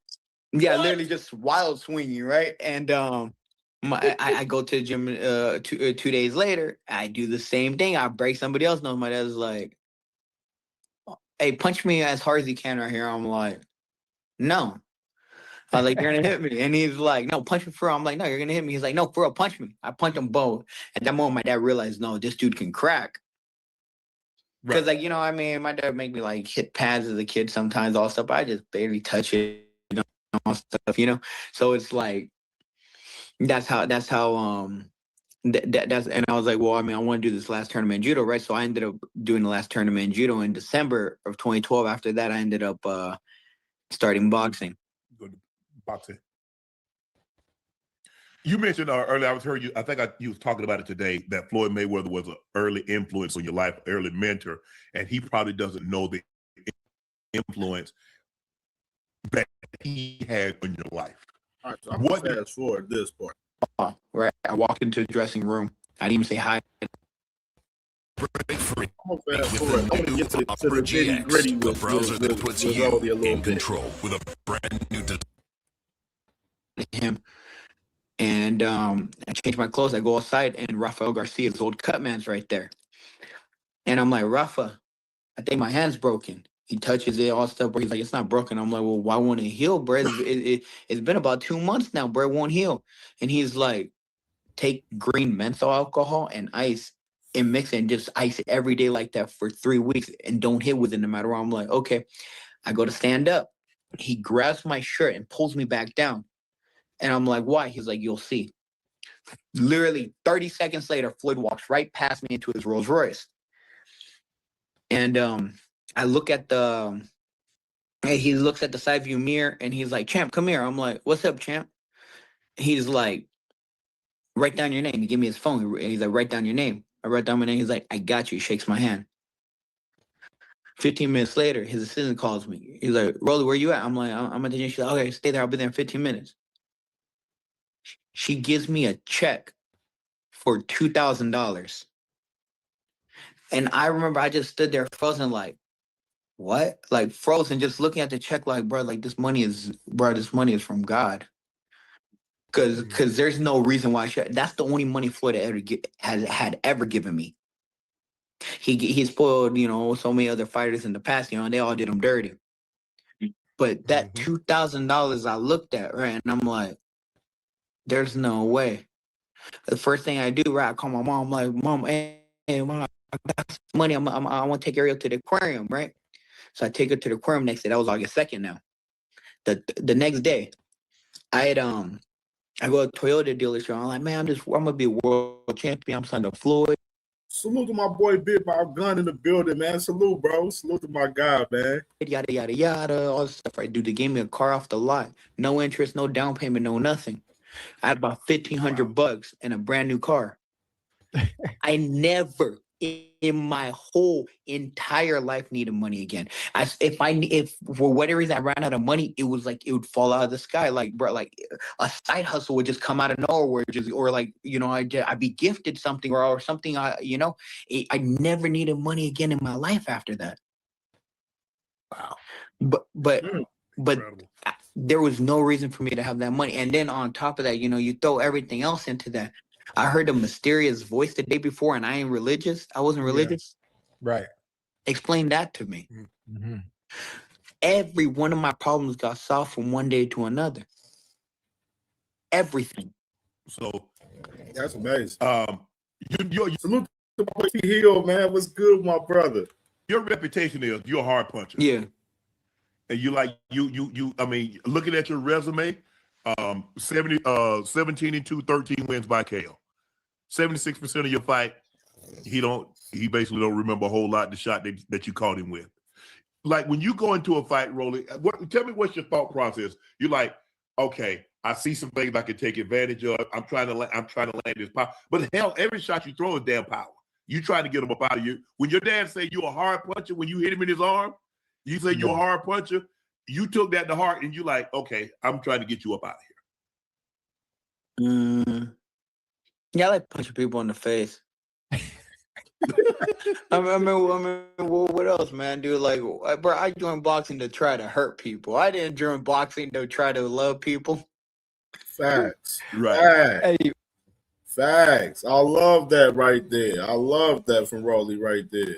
Hey, when it comes to boxing, right? Obviously, when you start any sport, when you start any craft, and you put all the hard work in it, how far are you along with the goals that you set in the boxing world? Wait, say that again. Boxing, when we start, let's say when I started football, I had goals that I set that I wanted to achieve. You're still early in your career. How far along are you in those goals that you set so far? Well, I already messed up my first goal.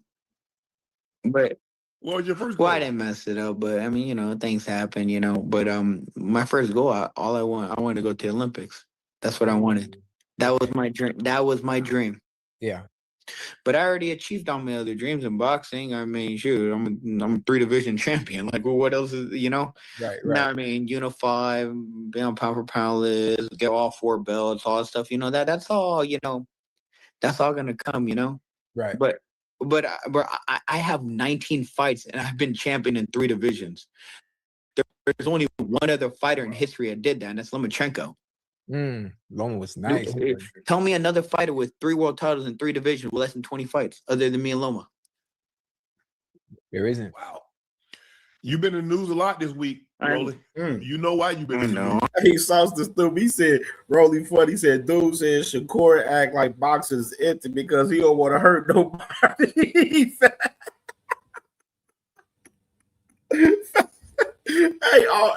Hey, Sauston is on fire this morning, bro. He on fire this morning.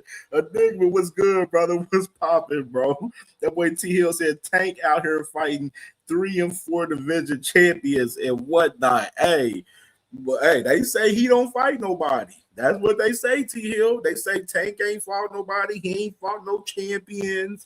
He ain't did shit in the sport. He's an underachiever. That's what they said about Tank Davis, man. I'm a little, you know, just, yeah. I don't even want to talk about it, but we're gonna have to. What is it about you that she feels that she can beat you? What is it about? I mean, she's looking at it like she's like, hey, we can fight at 165. I mean, she's 165. She said she can get down to 165. Her last fight, she was at 175. What is it about you, Rolly, that gives her the confidence that she can beat you? I mean, she's a competitor. I mean, she has to be confident. I mean, I never heard of anyone saying I'm gonna fight this person and lose. Right. So I mean, well, women don't normally say, you know what, I'm gonna fight a woman fighter. Doesn't normally say, you know what, I'm gonna fight a male champion fighter and I'm gonna beat him. Looking for tax help? Greenwald There are Boston TurboTax Podcast. experts Salute to right in my your cousin, man. neighborhood. They get to know your unique situation We and had get it you every early, dollar man. you We deserve. got it early. So hand off your taxes to a local TurboTax expert today. People waste Damn 1,400 ass. hours a year scrolling on their phones. With Purdue He is Global, a you can turn take that fault. time Nobody. into a degree. He said, In judo, in Theo karate, said, and Theo said, Tank ain't fought nobody, Cam. But the thing is, the somebodies that's chasing his spot be lining up to make their biggest fights today against these same nobodies. Hey, it's in 4K. In 4K, T Hill. In 4K. in MMA, it doesn't matter. Tennis player, basketball player, we don't see women. We don't see someone of the opposite sex call out someone in said profession that they're in and say, "Yeah, I can beat him." Serena Williams did, and she lost to the ranked 200 dude. Yes, and he beat his sister too. One beat 1-6, 1-6-2, the other 6-2, if I'm not mistaken. But she was like, you know what? I can't beat. Listen, I'm gonna be honest. I can't beat a male. I just can't. Okay, well, I'll say it like this, right? If she believes she can beat me, then she'll beat me. Would you fight? Would you fight? Would I you don't fight hit women. They got 20 million. They got a $20 million purse. Now all of a sudden, 20 million. You ain't gonna be driving no Corolla. You ain't gonna be driving no Corolla. I mean, I don't drive any of those anymore anyway. We'll see. I know 20 million will go a long way, Roland. I don't know about you, but 20 million, that seems like a lot of cheddar. Oh man, I don't hit women.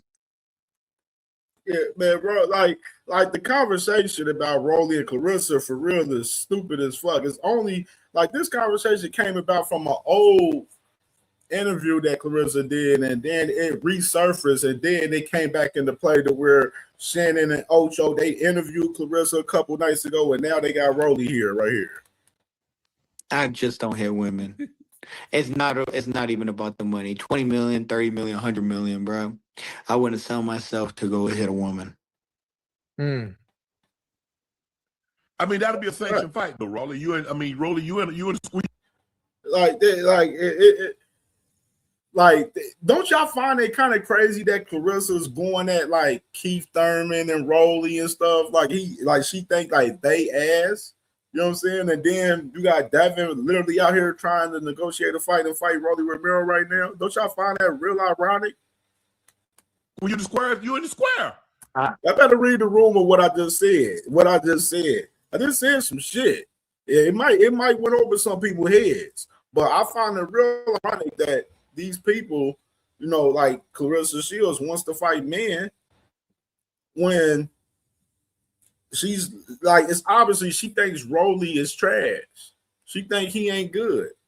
That's the obvious, you know what I mean? Just like a lot of other people, fan bases know, far as the men think Rolly is trash, but they want to fight Rolly though. Oh, what? Because he got a belt. That's the reason they want to fight him. She signed up for this, Rolly. But at the same time, they said they said Rolly. Oh, he's a big fight, but he was trash. Oh, but we'll fight him though. Like, come on.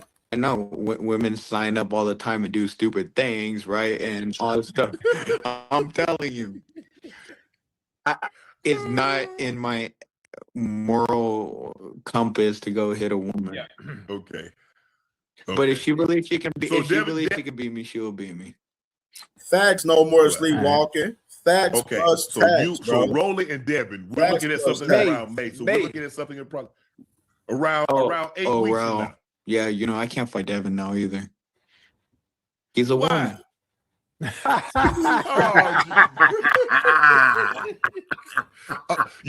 know.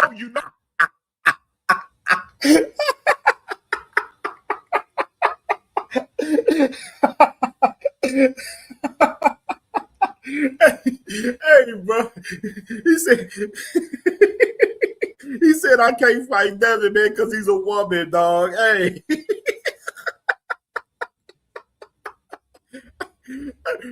With Rolly, man. I'll fuck with Rolly, dog. I'll fuck with him, dog.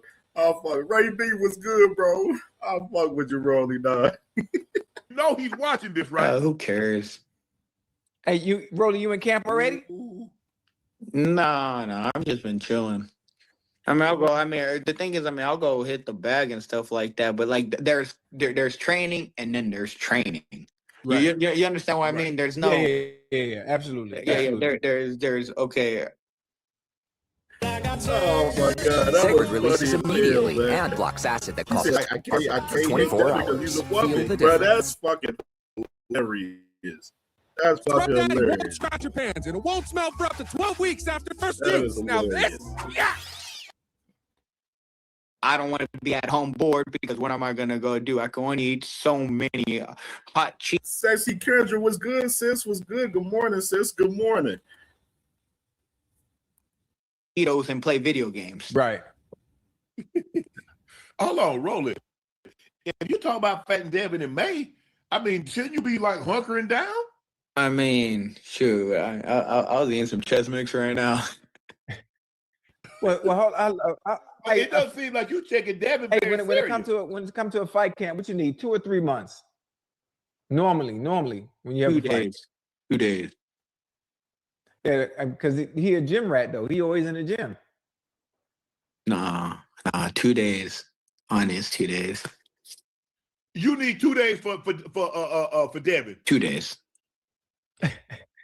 Hold on, Ocho, go ahead, man. He say he need 2 days. Hey, bring me in camp in That 2 boy days. Captain I'll right be your there sparring with that partner. shit. You Hey, got Dean, a jab bro. on Hey, you? Dean. This man, Rolly funny as shit, bro. I enjoy watching Rolly interviews. I came from. I fuck with Rolly, bro. I fuck with the interviews. He funny. He entertaining, man. Like, this is what we like in interviews. Being real, being funny, authentic. You know what I'm saying? Being himself, not being another person like some of these other guys. Some of these other guys, they like fucking Floyd Mayweather out here. You know what I mean? Motherfuckers want to be Floyd, but don't want to put the work in like Floyd and fight the guys like Floyd did. You feel me? You know what I'm saying? But Rolly, I fuck with Rolly. I fuck with him. He funny as shit, man. On you? Yeah, I probably got the best jab in the business, like Larry Holmes. Get over here. Okay, I got you. I got you. Well, we hope this fight happens. We hope the Devin Haney fight happens in May. Look forward to you getting to the ring because you was very, very impressive in your last performance. You pitched the shutout. You did an unbelievable job on Ryan Garcia. I don't think anybody expected that. You did, but I don't think anybody outside of that expected that, and you did a number on him. So congratulations on that fight. And Ocho and I, Nightcap family, we're looking forward to you to getting to the square with Devin. See what's really popping. No, of course. Like I said, if it does happen, it'll be May 30th. We're just waiting on some paperwork on their end. Okay. I like it. You heard what he said right there. He said the fight should happen May 30th. We just waiting on paperwork from the Haneys end right there. From the Haneys. And then the crazy part, that boy, let me read that tweet out. I'm gonna just read it out. This what Mr. Devin Haney said last night when he seen this clip right here. Let me do this. Let me figure it out. This is what Mr. Devin Haney, see if he deleted it. He did delete that shit. Why Devin be tweeting, deleting like that? I knew he was gonna delete that shit. That's why I went here to screenshot it. I knew he was gonna delete that shit. I knew it. Nah, Mr. Devin. We got it. So, words from Devin Haney last night. He said, this stupid motherfucker talked too much. We in the middle of negotiating a deal, and he says something. He made me want to say, fuck him. This is what Devin Haney said last night. He deleted it since then. But Devin Haney said, like, this is my thing. Devin, how the fuck you gonna be mad about Rolly saying that they waiting on the paperwork from y'all end when you was just on inside the ring talking about you and Rolly negotiating and shit. Why the fuck you mad that Rolly's talking about it when you've been talking about the fight? Like, make this make sense. Like, that shit corny. That shit real life corny, bro. Like, real shit. That shit corny. I'm leaving on this back. I mean, that'll be a sanctioned fight, though, Rolly. Rolly, you in the square. You in the square. Theoretically, you don't like. I'm telling. She signed up for this, Rolly. I know women sign up all the time and do stupid things, right? And all that stuff. I'm telling you, it's not in my moral compass to go hit a woman. Yeah. Okay. But if she believes she can beat, So if she believes she can beat me, she'll beat me. Well. All right. Okay. So Rolly and Devin, we're looking at something around May. So we're looking at something in probably around 8 weeks from now. Yeah, I can't fight Devin now either. He's a woman. Now he's watching this, right? Who cares? Hey, Rolly, you in camp already? No, I've just been chilling. I'll go. The thing is, I'll go hit the bag and stuff like that. But like, there's training and then there's training. Right. You understand what I mean? There's no. Yeah, absolutely. Yeah. There's okay. I don't want to be at home bored because what am I gonna go do? I can only eat so many hot Cheetos and play video games. Right. Hold on, Rolly. If you talk about fighting Devin in May, shouldn't you be like hunkering down? Shoot, I was eating some chest mix right now. It doesn't seem like you checking Devin. Hey, when it comes to a fight camp, what you need 2 or 3 months. Normally, when you have 2 days. 2 days. Yeah, Rolly trolling saying that. He always in the gym. Nah, 2 days. Mental warfare. 2 days. Mental warfare. You need 2 days for Devin. 2 days. Hold on, Ocho, go ahead, man. He say he need 2 days. Hey, bring me in camp them 2 days. I'll be your sparring partner. You got a jab on you? Yeah, I probably got the best jab in the business, like Larry Holmes. Get over here. Ocho. Okay, I got you. Ocho got we hope this fight happens. We hope the Devin Haney fight happens in May. Look forward to you getting to the ring because you was very, very impressive in your last performance. You pitched the shutout. You did an unbelievable job on Ryan Garcia. I don't think anybody expected that. You did, but I don't think anybody outside of that expected that, and you did a number on him. So congratulations on that fight. And Ocho and I, Nightcap family, we're looking forward to you to getting to the square with Devin. See what's really popping. No, of course. Like I said, if it does happen, it'll be May 30th. We're just waiting on some paperwork on their end. Okay. I like it. There it is. He's a welterweight champ. He's a super lightweight champ and the interim lightweight champ. He defeated Ryan Garcia by unanimous decision last year. Rolly Romero potentially has an upcoming fight May 30th against Devin Haney. Make sure you stay tuned. Check it out. Rolly, if the fight happens, come back to Nightcap and tell us what we can expect. The fireworks that's going to happen because I'm assuming it's going to be at the MGM. Let us know what's cracking. Of course. Appreciate it, man. Thanks for joining us. All right, catch you guys. All right, man, crazy right there. Hold on, I want to do something. I want to show y'all this from my boy real quick. Gotta show y'all this screenshot. Go to my email.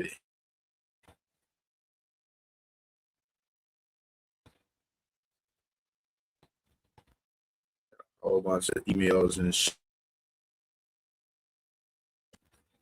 Let me do this.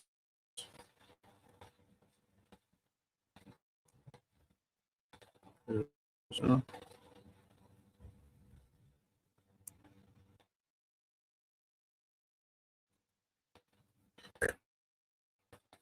In fact, we can talk about that. All right, share screen. All right, man.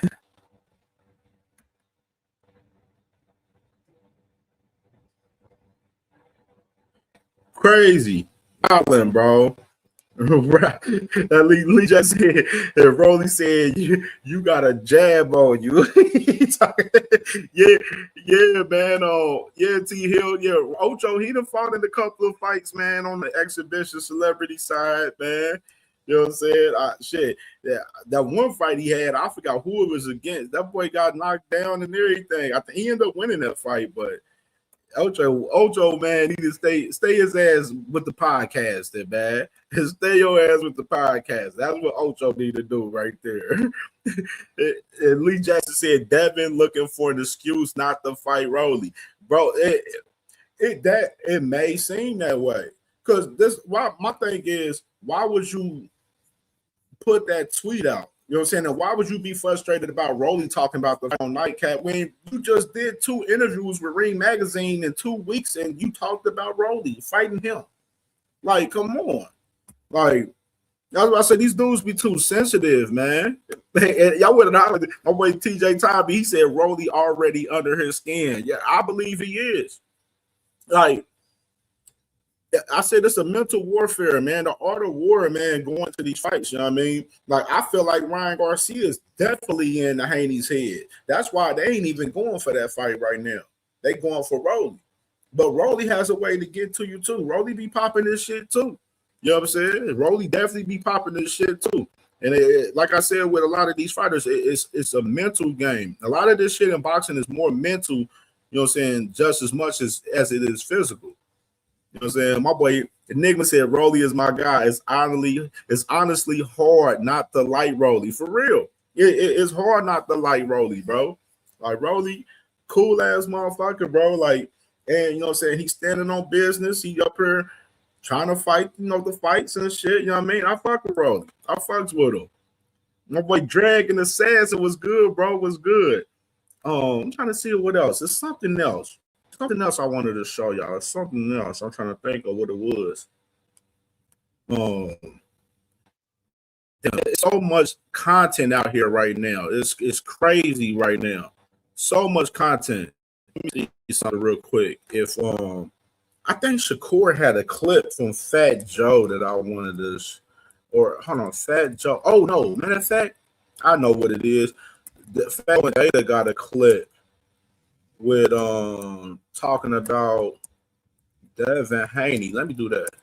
Devin Haney. Let me see if I can type that in and find that. Yeah.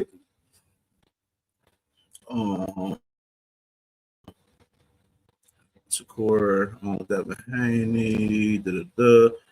Damn. I didn't know Fat Joe and Jadakiss, they had Eddie Hearn on. Damn, I didn't know that. That's crazy. Them boys putting in some work right there. They put in some work. Hold on, let me see if I can find that. Do they got the clip of that? There you go. Yeah, I found it. Yup, that clip of that shit. Let me show this shit, man. All right, I'm gonna show this clip. Shit, Scritzy real quick. I found that clip.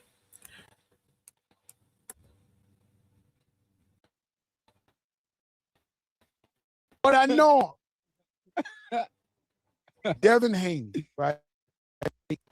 Yeah. Ever since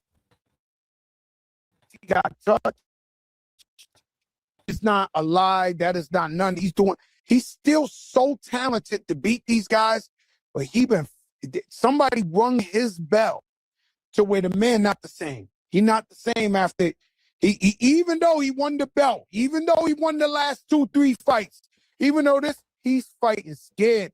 I'll explain him and you'll tell me who, but I know him. Devin Haney, right? Yeah. Ever since he got touched, he been fighting scared.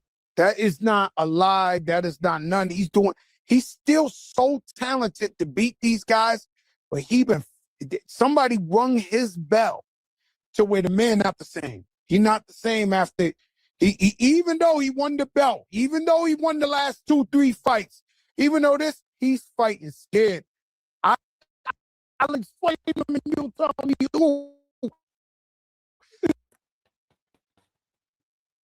Y'all heard that, man. He said it. I ain't say it. That's Fat Joe right there. Fat Joe himself just said that he believed Devin Haney been fighting scared ever since he fought Ryan. That's Fat Joe words. That ain't for me. And Fat Joe's definitely a casual. You know what I'm saying? So if you got casual fans seeing that shit in 4K, what you think? Us hardcore fans, a lot of us hardcore fans think about that process with Devin Haney. We can see within the fights that, it's been showing that shit too. You know what I mean? With the Ramirez fight, Brian Norman Jr. fight, yeah, he threw his hands a little bit more, but then he got the knockdown, and then that shit was a wrap after that. You know what I'm saying? It wasn't no action after that. You know what I mean? You can see by the fights that boy definitely still cautious. And I said they cautious on that Ryan Garcia fight. Because they know Ryan Garcia, a focus, 100 in shape, Ryan Garcia is going to be a tough task to beat him even more than in rematch. Like that's just the truth of the matter. Like the Haneys know what it is with Ryan Garcia. They know what it is. Just like people believe Rolly has Ryan number, a lot of people believe Ryan has Devin number. A lot of history from the amateurs and everything. My boy, we came out nice and Eddie Hearn going on Fat Joe and Jadakiss show serves zero purpose, bro. It's so crazy. That was the first time I seen it. I probably would have covered that interview if I would have reacted to that shit if I was seeing it. But it's about a month old now, so like a lot of content like that I stay away from. Eddie Hearn did probably like 10 interviews that interview with Fat Joe and Jadakiss. Eddie Hearn, he got a new interview out with Ariel Helwani right now that just dropped like 2 days ago. I didn't even cover that yet. My boy Adam Hurley said Usyk said he wants his last fights to be with Worley versus Dubois winner and Greedy Belly again. Hey man, I don't know what's up with Usyk. Now I do believe I did hear Usyk say like he wants 3 more fights to end out his career. And he said he do want to fight the winner of Worley and Dubois, and I'm with that. If Usyk is on that type of timing where he gonna fight the winner of those guys, I'm with that shit for sure. I'm definitely with that. But I don't. Do I like the fight that he had with Rico Verhoeven? No, I don't like the fight, but hey, we just know it's a 100% money grab for him, and pretty much, what I'm saying. Usyk is trying to get a bag to end out his career. That's why he was about to fight Deontay Wilder. You know what I mean? And salute to my boy Adam Hurley, man. You one of the hitters now, man. GHJF says, let the Latinos Rolly and Shakur fight, then the winner Tank or Keyshawn. Nah, the weight classes is different for damn near all 4 of them guys. Rolly at 147, Shakur at 135, 140, then Tank at 135, 140, Keyshawn at 140. Possibly, he just said that he gonna go up to 147. So you don't see that happening. Don't see that one. Jose Diaz said Olympic style drug test. Hey, I'm with that too. Me personally, I feel like the fighters shouldn't even be fucking with VADA. The VADA's a third party. They're a third party. So like, I wouldn't even be fucking with VADA for real. You know what I mean? I'll be fucking with WADA. I'll be fucking WADA. The shit. WADA takes the test and then they send it to WADA. So, you know what I mean? Like, make it, you know what I'm saying? That's why why fuck with a third party when you just go to the plug? Like, why go through the middleman and go to the plug, bro? Like, you know what I mean? That's just my opinion. He said, Adam Hurley said, Ryan's no pushover. Absolutely. Definitely not no pushover. Definitely not. He definitely ain't no pushover for sure, man. And that's why, like I said, the Haneys know what they got in Ryan Garcia, man, in that fight. And I don't know if the plan is like the Haneys is thinking, yo, I beat Ryan Garcia, I beat Rolly, and then we'll try to set the fight up with Ryan. That looks like that's what their intentions is, but we don't even know 100% sure. I literally heard a dude last night say that salute to my brother Doug Right Side, man. I was listening in on his show late last night, and I heard this dude say that Haney shouldn't fight Ryan Garcia Ryan Garcia don't deserve the rematch because he got caught cheating. And like when I heard that, I was like, it just shows you the mindset of these guys, bro. Like to where the fan base of the Haneys is even scared for fucking Ryan Garcia to fight Devin Haney. They scared for Devin to fight Ryan right now. Even that whole energy that translated to the fan base, the Hanos clan. You know what I mean? Like I told y'all last night, Freaking Fly on his channel, he was pushing the last 2 months for Devin to fight Rolly and Unified. Then he started talking about fighting Xander and shit. Like I literally tell y'all all the time, you know what type of time and just listen to how they talk, and you can tell where their talking points is coming from. They're listening literally right at Bill Haney, Devin Haney every fucking time. Every fucking time, bro. Like they take their talking points, and then the crazy part, Bill and Devin, they be taking talking points from niggas on Twitter and Instagram and Facebook and shit, random ass fans. Like Devin, for instance, saying the pound for pound shit, like he got that from a Twitter fan, a guy that was on Twitter talking about, oh, pound for pound, I'm on pound for pound list. You know, I should be the A side. That don't make you the A side, Devin. That don't make you the A side of no fight. You ain't even the A side with Rolly. You ain't even the A side with Rolly. Like, so what true value does Devin Haney have if he's not even the A side in a fight with Rolly Romero? And he was trying to debate if he was the A side with Ryan Garcia. When this man, Devin Haney, literally fought on Ryan and Rolly's undercard last year. Just fought on David Benavidez undercard late last year in 2025. We got to make these things make sense, bro. Like I promise you, a lot of this boxing shit is simple logic. This shit ain't rocket science.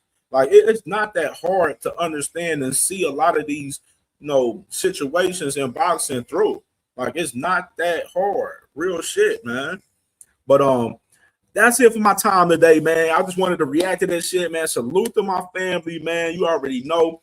You know what I'm saying? We be back live. We will be back live tomorrow. We'll be back live tomorrow morning. Probably around the same time, about 9:45, 10 o'clock. Tomorrow morning, I'll go ahead and announce it. Me and my brother B3, B3 Sports, Sports Talk, my boy B3, we doing like we pretty much doing like a show by show thing. So me and I'll be live with B3 picks tomorrow at about 9:45, and then we'll switch over today to his channel in the afternoon. So we got little shit going on. Me and B3, we got some little activity going, and of course, look out for this next Read the Room for me and my sister Jag Queen Boxer. Make sure y'all subscribe to my sister Jag Queen Boxer. Like, she gonna be live tonight too, by the way. She'll be live tonight about 6:30 tonight. So about 5:30, 6 o'clock. So Jag Queen will be live tonight. But me and sis, we got another Read the Room on the way. We got 2 of them on the way. We got 2 of them playing. We just got to record them. So me and sis, we got 2 Read the Rooms on the way. You know what I'm saying? Which we've been playing and cooking up. You know what I'm saying? We've been cooking. So, you know what I'm saying? Salute my sister, Jag Queen Boxer. Make sure y'all subscribe to her and tune in to her show tonight. I know my brother Dame, he'll probably be live around 1 o'clock. Dame will be live around 1 o'clock. I know KQ, he about to be live at 12 in the afternoon right now. You know what I mean? So, you know what I'm saying? Support the guys. Knockout, he'll be live later on about 8:30, 8:45, 9 o'clock. Then you got who else? Upper Echelon, he'll be live around like 4, you know what I'm saying, 3:30, 4 o'clock, you know what I mean? So, you know what I'm saying, tap in with the family, man. We active, man. We are active. We are active. Jose, hey, Thomas Hill, I got to see Jose Diaz a little bit more here, bro, before I give him one. I got to see him more here. You know what I'm saying? He come to the channel more, then we'll tap in with him. But I got to see him more. I got to see more from him. You know what I mean? But salute to everybody, man. Enjoy y'all Thursday, man, for sure, man. Much love and blessings and peace and prosperity to everybody. And I will see y'all tomorrow. Back at it again. About 9:30, between 9:30 10 o'clock a.m. You know what I'm saying, with my boy B3. So we definitely working, man. We active, man. So holla back at y'all. You dig? We out of here.